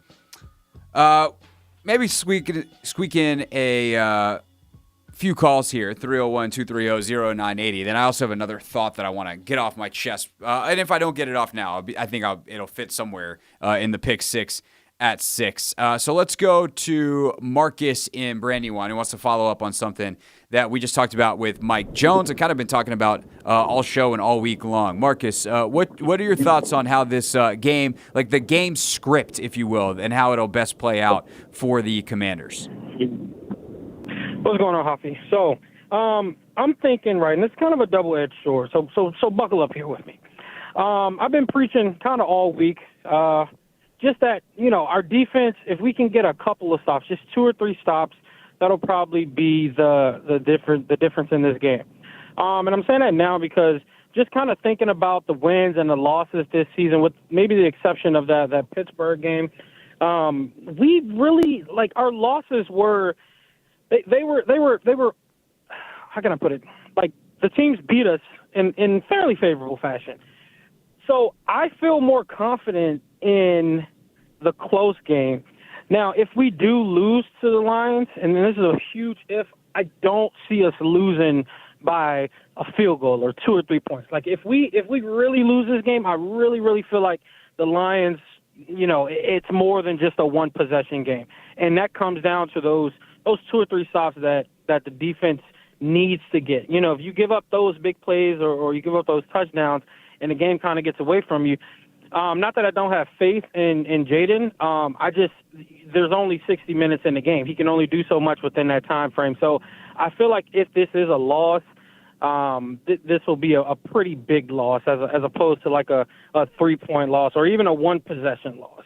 I'm a little crazy thinking it, but, that's just where I'm at with it right now. Yeah, I don't think that's crazy at all. And I've kind of said that, I put it this way this week. I don't know why this is the analogy that's in my head, except for, like, I could just as easily, I guess, use percentages. But, like, remember a couple years ago when the Wizards almost won the draft lottery and got Victor Wembanyama? Yes. Yeah, that would have 100%. That would have been cool. And the way I think we were all reminded in that moment, that terrible franchise-altering moment, in the exact opposite way that a franchise can get altered that we've been talking about most of this season with the Commanders, which is, in a good way. But we were reminded that there's 1,000 ping pong ball combinations. And if you think of all the different way that the ping pong balls can bounce for Washington this week, there are probably more than we like to admit that end with Detroit winning in a blowout. That doesn't mean that that's the most likely outcome, but there's probably more than we'd like to admit. Yeah? Yeah, no, that's I can agree with you there. Yeah.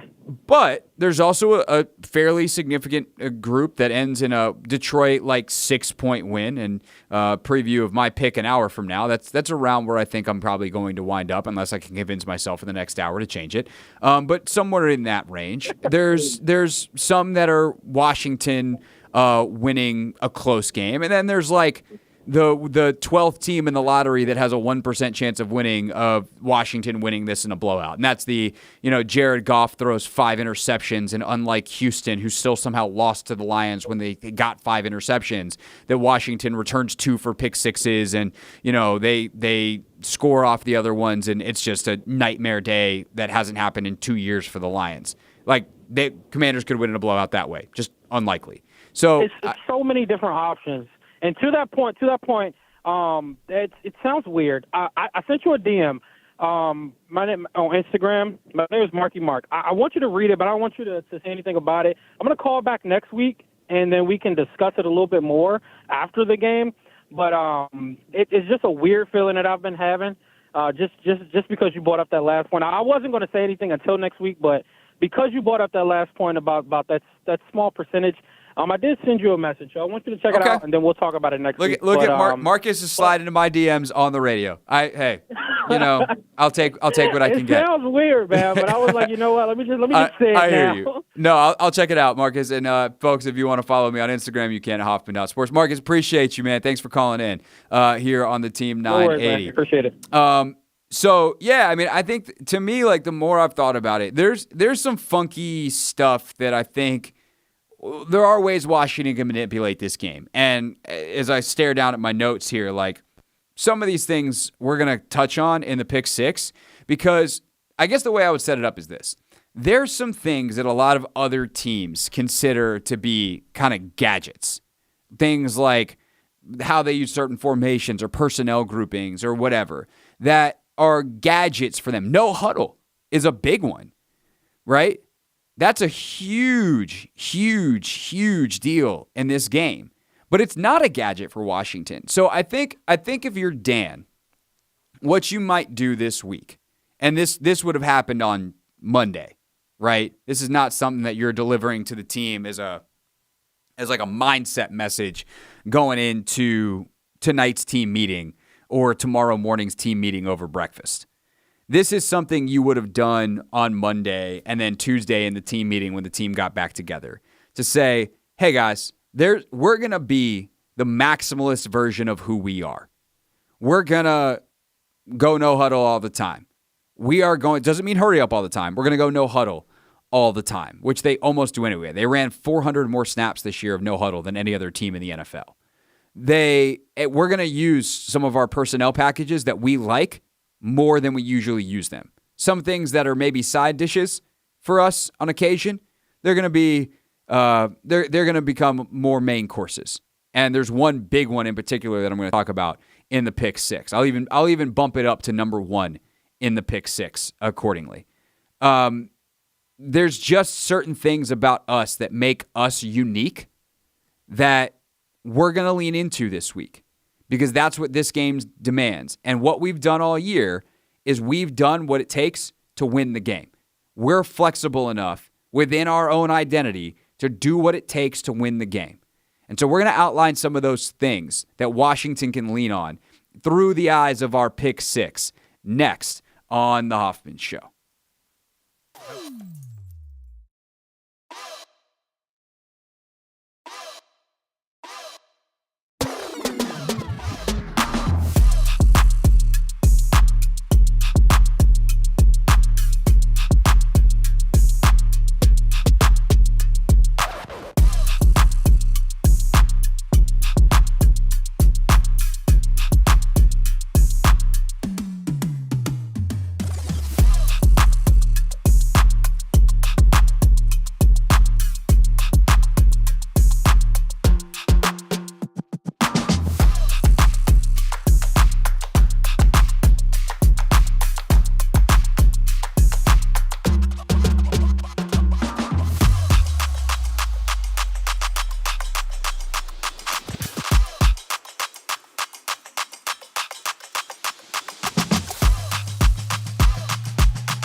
It's the Hoffman Show. We're on the Team 980. We're always live as well on the free Odyssey app. I've been looking forward to this all day. Let's get to it. It is time, ladies and gentlemen, boys and girls, on a football Friday for the Pick 6 at 6. The 6 biggest Commander storylines. It is caught! Delivered at 6 o'clock sharp. It's the Pick 6 at 6. We set out to find a leader, someone who could take this franchise to the next level and build an elite team that consistently competes for championships. So normally on Fridays, we pick 6 players who we think will have the biggest impact in the game. And Anthony and I alternate. I pick one, he picks one, but Anthony's not here today, and it's the divisional round of the playoffs, and I got a lot to get to. So I'm just going to do this all by myself, and I'm pumped about it. I have so many things I cannot wait to talk about this football game. So getting started with number 1. The number 1 guy that I'm going to circle for the Washington Commanders this weekend. A reminder that quarterbacks are ineligible. I almost broke that rule since it's just me today. But I almost said, hey, Jaden Daniels, you get to be a participant because he's obviously the biggest factor in this game. But non-Jaden, I'm going to go with Austin Ekeler. And here is why. Austin Ekeler is going to play quite a bit, not only by himself in some of their hurry up and third down, and you know, he's a huge part of what they do, generally speaking. But pony personnel is a term you might have heard on a Commanders broadcast this year. It's 2 running backs in the game, but specifically 2 halfbacks in the game. So 2 like traditional running backs, not a running back and a fullback, not a halfback and a fullback. It's 2 halfbacks in the game. And so whether that's Austin Ekeler and Brian Robinson or Austin Ekeler and Jeremy McNichols, we'll see if Chris Rodriguez is active this way.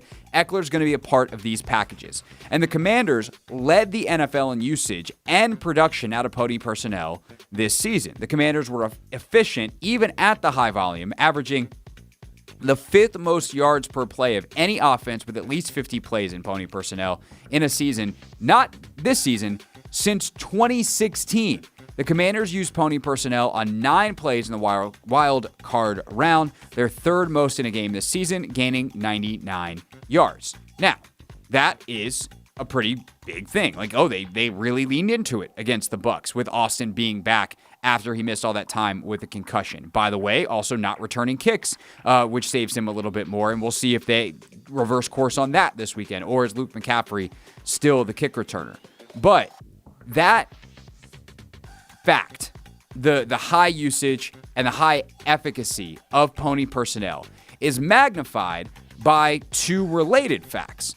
The Lions were bottom 10 in the NFL. I think they might have even been bottom 5 in the NFL against pony personnel this year. So they did not handle it well.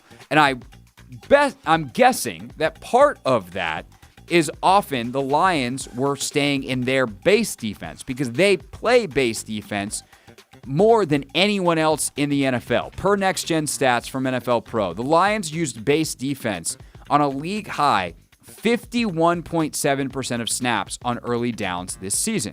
On 3rd and short, they used base on 46.7% of snaps. That's 5th highest, but used nickel personnel on 94.8% of snaps on 3rd and medium, plus the 3rd highest rate in the NFL. So, what that all means is, first of all, if you play certain personnel groupings, the Lions are going to match them a certain way.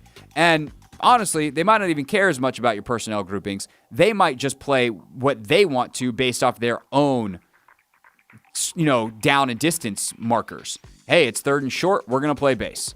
If it's 3rd and medium or 3rd and long, we're going to play nickel. Doesn't matter what formation you're in. Now, most teams are going to play, some kind of whatever that's nickel-based or honestly dime-based, and I guess that's the difference here is the Lions are only going to go so light. They're not going to go dime. They're going to stay in their nickel. So can you take advantage of that? And then how does that match up with a guy like Austin Ekeler? Because a lot of times when the Commanders get in pony personnel as someone who watches a ton of tape and someone who charts personnel every week, you write down 21 pony on the Commanders column, you're going to write down nickel on the other. Because teams will treat Ekeler like a receiver because there's a really good chance he's going to get out in a route. Detroit, I don't think, is going to do that. So, can you get in that look? Can you get in 12 personnel with Zach Ertz and Austin Eckler on the field together. 12, meaning one running back, two tight ends.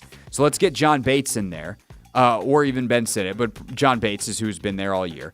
But Bates, Ertz, and Eckler, and then let's go spread.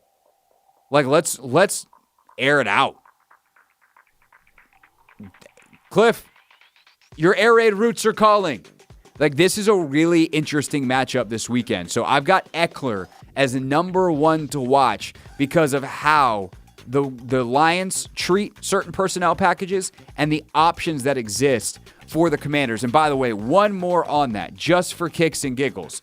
The Commanders play out of empty formations at the third highest rate and average the fifth most yards per play amongst offenses with at least 50 snaps out of empty this year. And Jaden Daniels led the NFL with touchdown passes out of empty. He had 8 on the season, tied for the most by a quarterback in a season, not for rookies, all quarterbacks, since 2022. Number 2 in our pick 6 at 6 is Percy Butler. What?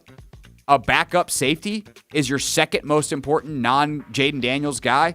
And look, we can talk about the actual importance of this, but he's the second guy that I want to absolutely talk about for kind of an inverse reason that I just talked about with the Lions and how they match personnel. So the Lions on offense also play big. They play with 6 offensive linemen a lot. They play in true 12 personnel with the 2 tight ends a lot. They will play with a fullback. Like, they will go heavy. And so the Commanders tend to not match that stuff in base all the time. Sometimes they will match it in base. Sometimes they'll put Michael Walker on the field or Jordan McGee on the field. Won't be McGee this weekend. He's out.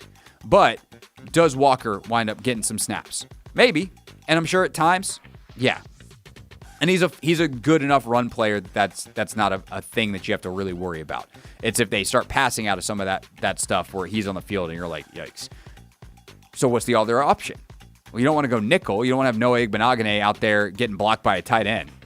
But one thing the Commanders do quite a bit, especially earlier in the season, I feel like they've got away from this because Percy hasn't played as well, in my opinion, is they will go 3 safeties. So it's the big nickel. It's Buffalo nickel, if you want to throw back to last year's terminology, even though nobody wants to throw back to last year for anything for this Washington team. But it's Butler and Quan on the back end, and Chin comes down in the box, or sometimes Percy Butler's playing down in the box. So if all of a sudden that becomes a viable solution for Washington, that throws a real wrench in Detroit's plans offensively on that part of their game plan. Look, Detroit they're a 17-pitch pitcher. They got a fastball, a changeup, a forkball, a knuckleball. Like, they got everything. They're good at everything. Like, you're not supposed to be able to throw 102 with movement and also have a 58-mile-per-hour knuckleball that dances all over the place on its way to the plate. Like, that's not fair, but that's what Detroit's offense is. It's why they're the best scoring offense in the entire league. So if you can take some of those pitches away, merely by having one of your guys who's had a bit of an up and down year play really effectively and free up the Chins to go up and fit runs, or he's just making plays at the line of scrimmage, screaming out to screens and things like that, that would be enormous. The other big thing for Butler is he is the fastest player probably on their defense when he's out there. So, hey, Percy, if you are out there and you are on Jameson Williams' side of the field, please use that speed to make sure that you are out ahead of him, because they're going to try to get over the top. They'll go in heavy formations and then try to use some play action, and you better be ready for it. So if you're going to be the guy who's over the top, and Quan is there some, but sometimes it's Percy, you better be ready. And then the other area where Percy becomes huge is these crossing routes, these digs that they love to hit to Williams to try to get him deep and on the move and just let him catch and run and go. And especially, even more so than Williams, Amon-Ra St. Brown. That's his area of the field that he owns. And if Percy Butler's going to be in this game, he has got to say, hey, I'm going to announce my presence, and whether it's arriving with violent intentions and getting big hits, or, God forbid, get there early enough to get a pass breakup or a pick, that would be a huge boon for the Washington defense. Last thing on this personnel kick is someone that I already touched on a little bit, but I'm going to circle back to the Commanders' offense. Number 3 is Zach Ertz. Because when you watch teams this year, and again, I chart personnel every game and have for the entire second half of the season. I always paid attention to it, but I literally started writing it down for every snap. In part because I wanted to see what teams do against Zach Ertz when he's on the field. Most teams treat him like a wide receiver. So if you go 12 personnel and the 2 tight ends are John Bates and Ben Sinnott, you get matched in base for most teams. If you do 2 tight ends and it's Bates and Ertz, you get nickel personnel for most teams. The Lions aren't most teams. And so if the Lions are going to match 1286, as I write it down in my notes, the 12 personnel, 2 tight end package with Zach Ertz on the field in base, can he have 8 catches for 80 yards, get a bunch of first downs, and be really effective? And then maybe the Commanders don't have to run the football very effectively. They can just use the short passing game and have Ertz dominate that short area of the field and take the profits that the Detroit Lions are then giving you based off the people on the field alone. Also, what do they do out of 11 personnel? If the Detroit Lions are going to say, hey, all right, now you're in 11, we're going to be in nickel, and Zach Ertz is the guy who's on the field, can the Commanders run out of that? Because often, if they're going to do that, they will put in John Bates and try to run there. But if Zach Ertz can do his part as a blocker and kind of catch Detroit off guard with some runs, I think that could be a big thing this weekend as well for the Commanders. He's got to have, one, he's their go-to guy on 4th downs. I think that's worth mentioning as well. The Commanders are going to go for it on 4th downs, and he's one of the places they go. Cliff Kingsbury said this week, when they had that 4th and 5 last week, they drew up a play basically for Ertz. It was like, we're getting the ball in his hands. He's our guy here. So, red zone, 3rd and 4th down, and the personnel matching element of it, Zach Ertz, big weekend for him. Number 4 in our pick 6. Well, you'll find out that, number 5 and number 6 next. But first, let's get an update on the latest in the world of women's sports, presented by Wawa. Chicken how you want it at Wawa with customizable crispy or roasted chicken sandwiches.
It's the Hoffman Show. We're on the Team 980, always live as well on the free Odyssey app. We are streaming live on YouTube as well at the Team 980. Coming up in about 10 minutes, can the Commanders' defensive line throw some kind of wrench in the Detroit offensive line and what they're able to do in the run game and in pass protection? Logan Paulsen gives his best shot at an answer at 6:30. Right now, though, we continue with our Pick 6 at 6.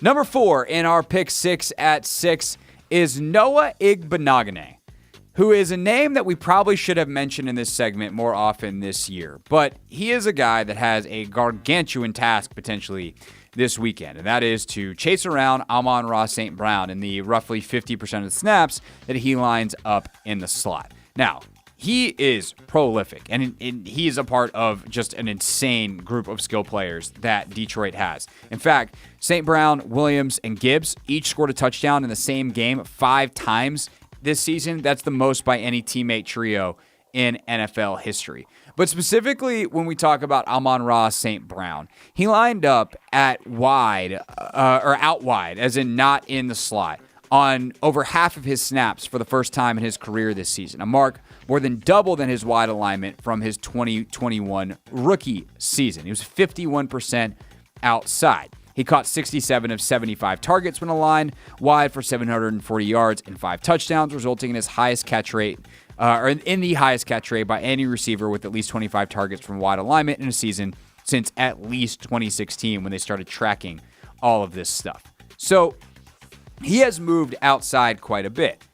And those big, deep over routes, those big, deep digs that he likes to get hit on and then run after the catch and then dance and do his thing, like those, a lot of them come from these wide alignments.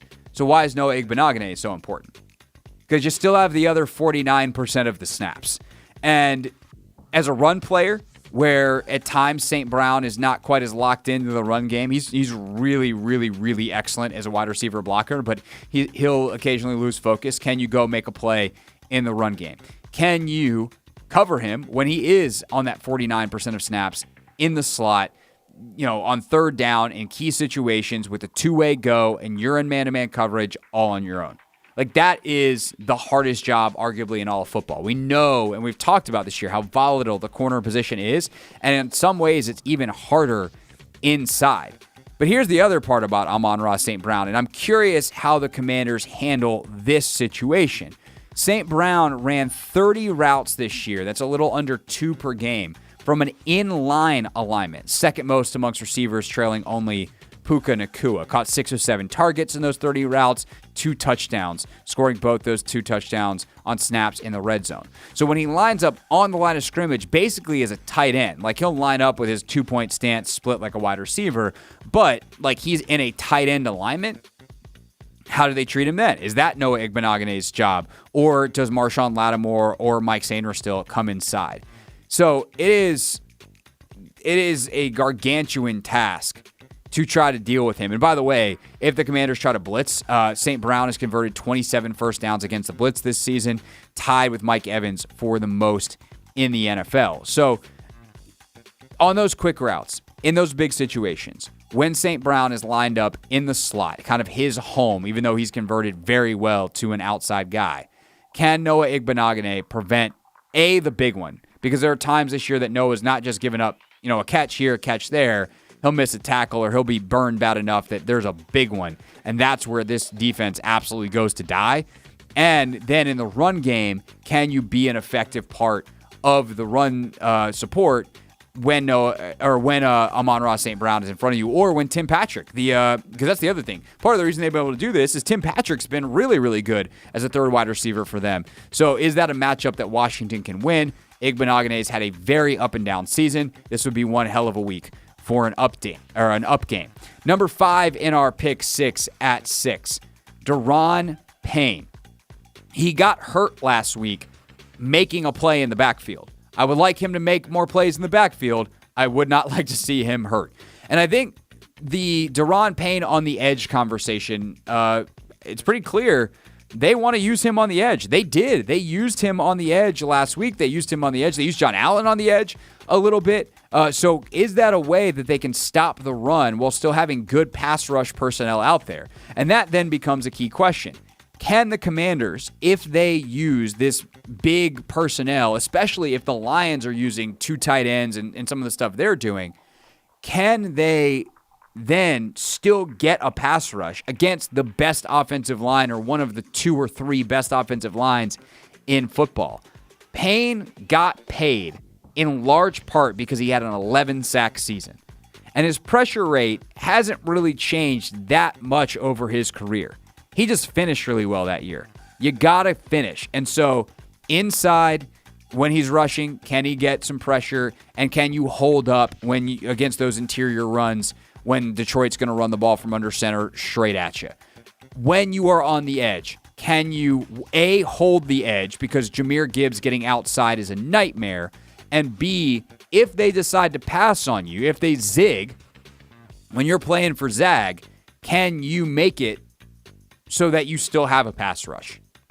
That, to me, are the key questions for Daron Payne. You kind of ask the same questions about John Allen. You ask the same questions about Jalen Holmes on a lot of that as well, as the other guy who's going to be on the edge in some of these run sets. I almost put Dante Fowler in here as well, because if there's a guy that could have a big pass rush game, can Dante Fowler have one of those days? Like, that would be huge for the Commanders. But I think Daron is the guy that's like, hey, man, you're getting paid a lot of money. We know what you're capable of. You started to play better later in the season.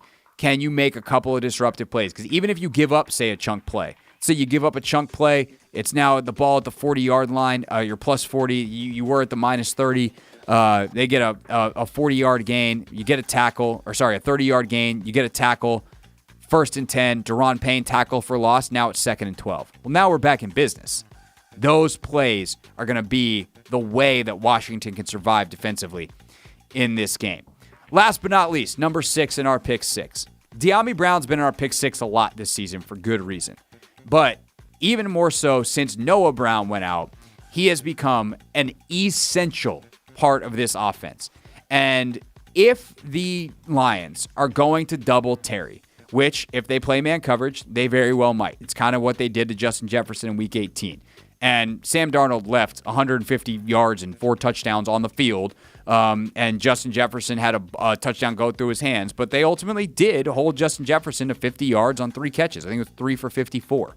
So if they're going to be able to focus in on Terry, and whether it's Amik Robertson having another day, or whether it's because Kirby Joseph, one of the best intercepting safeties in the league, a guy who made All-Pro this year, Brian Branch is lurking over Terry, especially if Branch is lurking over some of those slant routes and things, and you're not trying not to get Terry lit up on a slant. Dyami's going to be the guy who's singled out one-on-one. That, or they're going to be playing too high stuff, and the Commanders better be able to run the football. But I do think that Dyami getting 1 or 2 big ones would be huge. And last week, he had multiple catches on balls that were 10-plus yards in the air. If he can repeat that performance, I think the Commanders have a chance. If not, I find it hard, unless they're able to do, going back to the start of this pick 6 with Austin and with Zach, or Brian Robinson has a day he hasn't had in 2 months. Like, unless one of those kind of more mundane, smaller, matriculate the ball down the field type of approaches just happens at an extraordinarily high level, it's going to take some chunks. Dyami's a guy who can get you chunks. They need Terry too, but I'm going to put the spotlight on Dyami to wrap up our pick 6 at 6. When we get back, let's take a look at the Commanders' defensive line against the Lions' offensive line. It is one of the scariest matchups for Washington in this game. How do they make it less scary? Logan Paulsen with the answers next on The Hoffman Show.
It's the Hoffman Show. We're on the Team 980. We're always live as well on the free Odyssey app.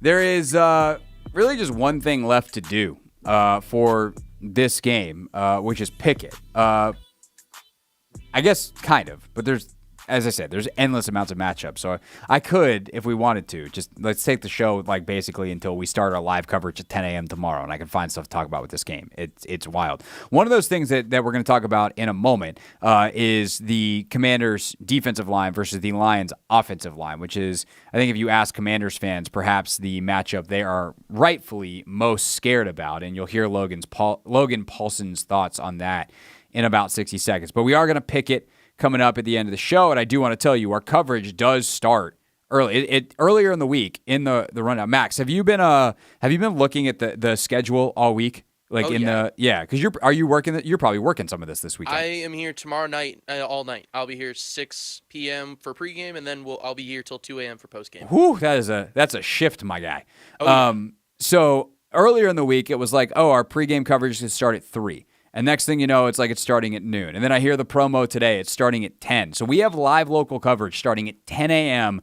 tomorrow on the Team 980 and 106.7 The Fan, going on throughout the entire day. Russell's doing a show from Detroit. I think Grant's doing a show. I'm actually visiting family right now. Like, I wasn't even supposed to be working the last 2 days. And so if you're watching on YouTube and you're like, Craig, where the hell are you? We didn't get a new studio in D.C. I'm actually at our Odyssey Studios in Greenville, South Carolina, where my parents and my grandmother live, because I needed to come down and visit them, and this was the time that worked. And I was like, well, look, if the Commanders are still playing, then your boy's going to do some shows from the stations that he interned at when he was in high school. And if not, then I'll take the days off. And so here we are. I'm doing the shows. But luckily, I've got the weekend to just enjoy the game. But I will be doing from literally my parents' house, which is some kind of podcasting cliche. I will be doing from my parents' house a live post game tomorrow night on YouTube that you'll hear in the Take Command feed if you're not going to be up for it. If you're just going to go to bed after the game, you can listen to that on Sunday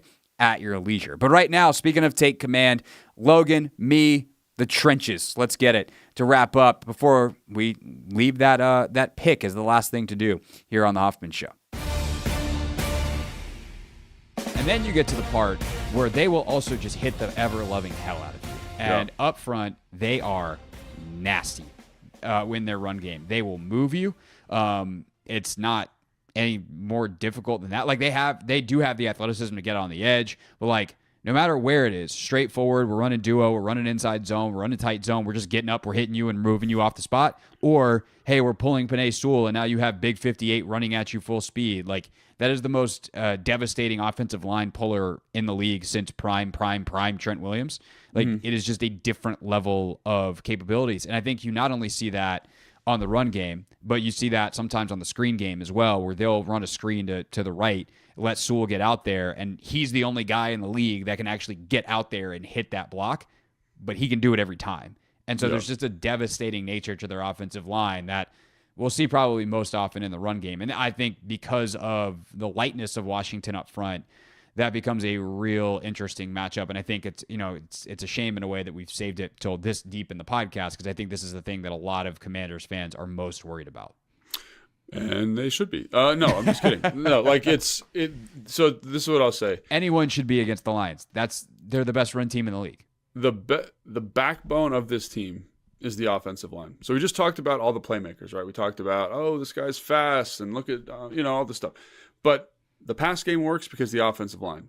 The run game works because the offensive line. And they are physical, they're fast, they're aggressive, they're confident. The tight ends understand how to block, right? You watch, especially with the addition of Zeitler. Like, I don't know if he's healthy. I know he was on the injury report earlier this week. Might have been a rest day, I don't know. But him and Penei Sewell working together on a 3 technique is a scary proposition. They just blow people off the ball, and they're both athletic enough to get to the spot. And then you add Frank Ragnow to that. Like, he is playing really good football. Taylor Decker, great job. And again, the offense that they're calling insulates them too, right? Because a lot of their drop back pass stuff is on first down. It's with a play action. It's off a keeper. So it just allows them to be so confident, so aggressive, and so physical that, like, they make the pass go, they make the run go, and it's not as efficient as I think as everyone's got in their mind. They're committed to it now. they possess the football offensively, and we always talk about this on the show. They get a lot of bites at the apple to run the ball. And eventually, Dave Montgomery's going to break 4 tackles for a 20-yard gain, or Jahmyr Gibbs is going to break one out for 60, right? Because they are committed to it, right? I just talked about how in the Green Bay game, they had a hard time in the first half consistently running the ball, but they possess the ball enough where it's like, hey, we're 20 plays in, and then obviously, Montgomery hits a duo, breaks a tackle, and it's a 20-yard gain. You're like, damn, like we were so good on those other 5 runs that they ran earlier, and now the run average is exactly where it's supposed to be. It's 5 yards a carry for them. So I think that's something that the running thing is scary. It's the consistency of the offense in general that is the most scary thing. Because again, when you play a running team, you get them off rhythm, you get them off schedule, they can't overcome it. This team can for sure overcome it, and they overcome it consistently, and they overcome it well. And then you pile on top of that the fact that they're going to go for it on 4th down. Like, they're going to go for it. If they're plus 50, they're going for it. And it allows them to hold the football for such a long time. Like, when you look at the Green Bay game, 80 offensive snaps for Detroit, 50 for Green Bay. Like, they're just not going to let you play. If that's the game flow, and the Commanders can't stop them, and the Commanders go 3 and out at some point offensively, it could be a very long day, very, very quickly. And that's again, because of how skilled this offense is, and because of how diverse the defense is, you're walking this razor's edge in terms of what has to happen for the Commanders to win. Totally. And I've used this analogy this week. Like, the NBA draft lottery, the way it works is there's 1,000 ping pong ball combinations. And of those, if we're saying this is a lottery with 1,000 combinations, there's a lot more of those combinations than I would like to admit that come up with the Commanders losing in a major blowout type of fashion. Yeah. Just because there's so many different game scripts where it gets out of hand for Washington, because that's how good Detroit is. Now, there's a couple that also go Washington's way in a big way, which would be really the one game script that Washington wins comfortably is Jared Goff has a day where he turns the ball over 3 or 4 times. Right. And like one of them is a pick 6 and on down the list. Like, you have one of those, a special teams touchdown, like, sure, Washington could win in a blowout. There's a lot of in the middle where either team wins a close game. And that's where I think ultimately it probably comes out. But there is, of those 4 possible outcomes, there's like a 25 or maybe even higher chance that Washington gets blown out because of exactly what you're talking about.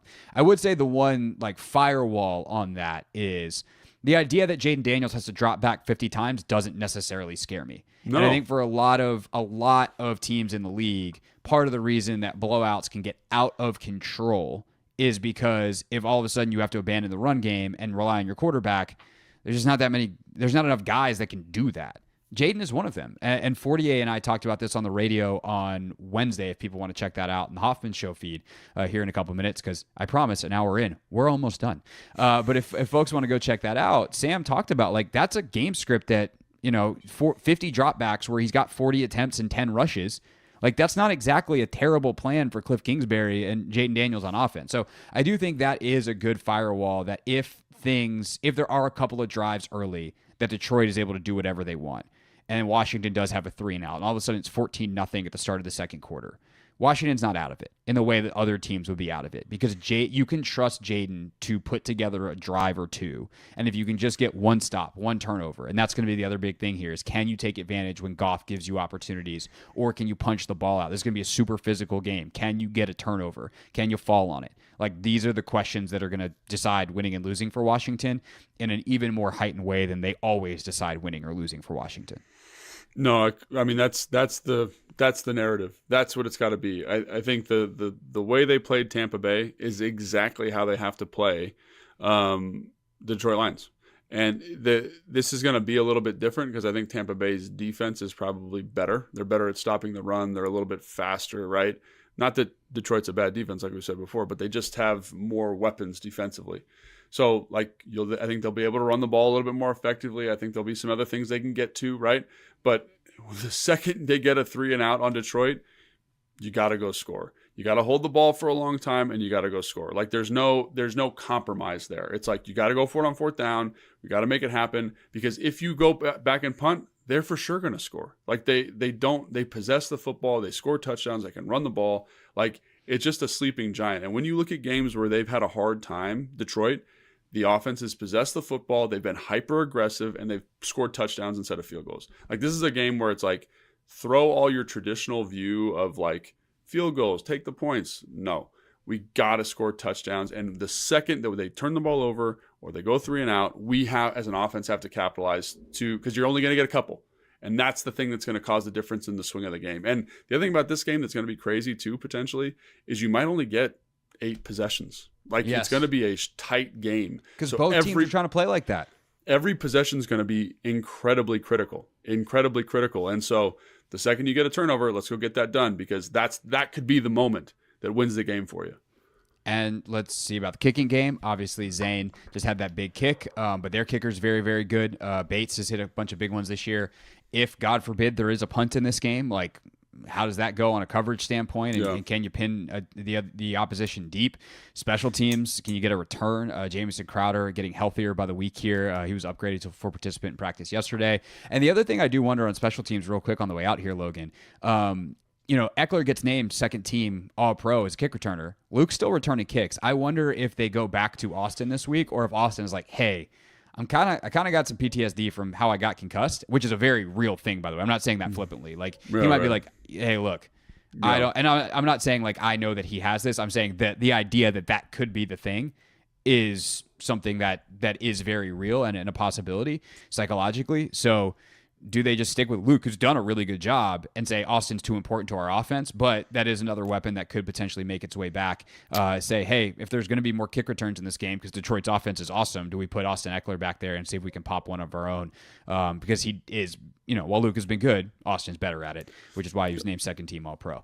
Anything else? Or is an hour 4 minutes good for podcasting for one day? Man, I'm excited. I'm a little scared, but I'm excited. I think it's going to be a really cool game. And I think the one thing about this that we haven't talked about is just the the emotional confidence of the team.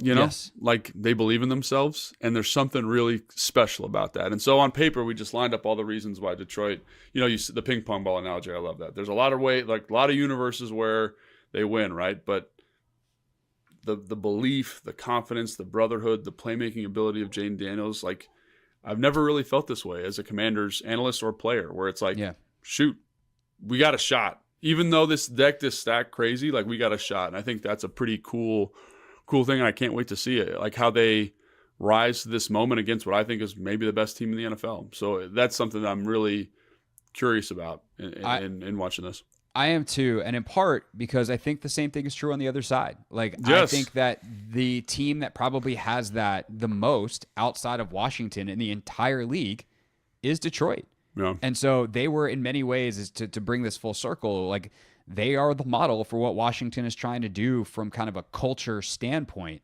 And so they also believe this is their time. They believe that, like, this is who we are.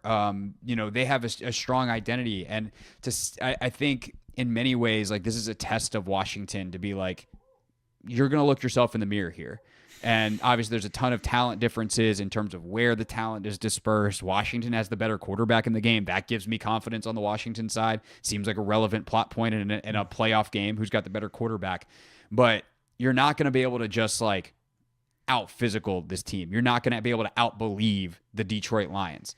So when those two things, those meters of belief are at 10 and they collide at 8:15 on Saturday night, what happens? That's what makes the sport fun. That's what makes being this deep into the playoffs fun. And I can't wait. I'm very jealous of you, frankly, for getting to be there on the sideline for it. And it's going to be an electric atmosphere. Can't wait to talk about it with you next week. Want more from Craig and Logan? Subscribe now on the free Odyssey app or wherever you get your podcasts. More Hoffman Show next on the Team 980 and the free Odyssey app.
the Hoffman Show, wrapping up here on the Team 980, always live as well on the free Odyssey app.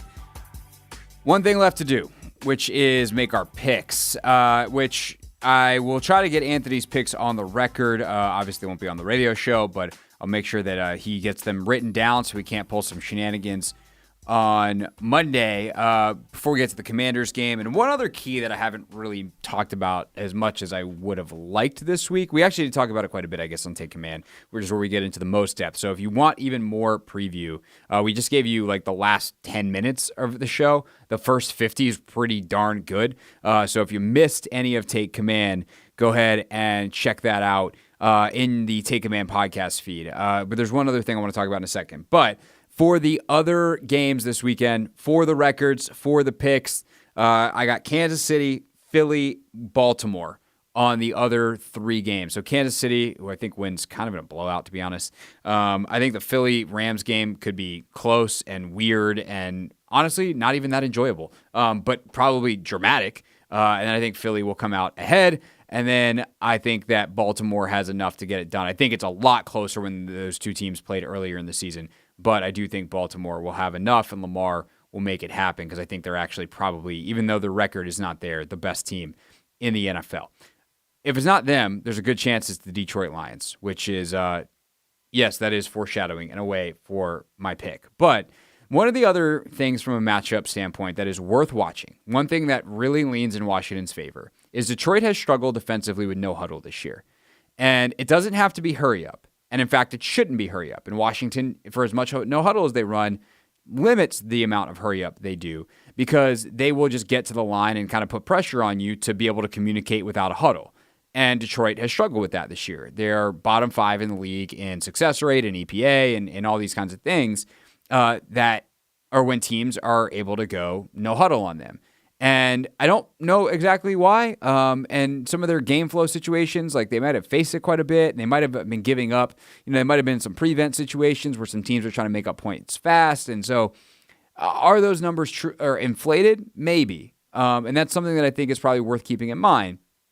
But purely based off the numbers, that is something where I think Washington can give Detroit some problems. And I do wonder if they stick, to combine some of the things we talked about today. Do you just get out there and pony personnel and just keep running it? Keep Detroit on the field. See if you can wear them out. See if you can make them tired. See if you can test their depth. The problem is the other side of the football. And I just think at the end of the day, if the Commanders hold the Detroit Lions to 30 points, that will be 3 under their season average. And I don't know I know Jaden and company can score over 30. I just don't know if they will. Ultimately, my pick, this pains me, but I think this is the game where the miracle ride comes to an end. And in many ways, it's not a miracle. It was well constructed. This is not sizzle. This is substance. No matter what, this season is a success. There's also a really good chance I'm wrong. And if that's the case, oh man, I'm not even eating crow. We're just going to celebrate. We're just going to go all steam ahead. 30-24 Detroit. That's my official pick. See y'all after the game. Enjoy the weekend. Enjoy the game.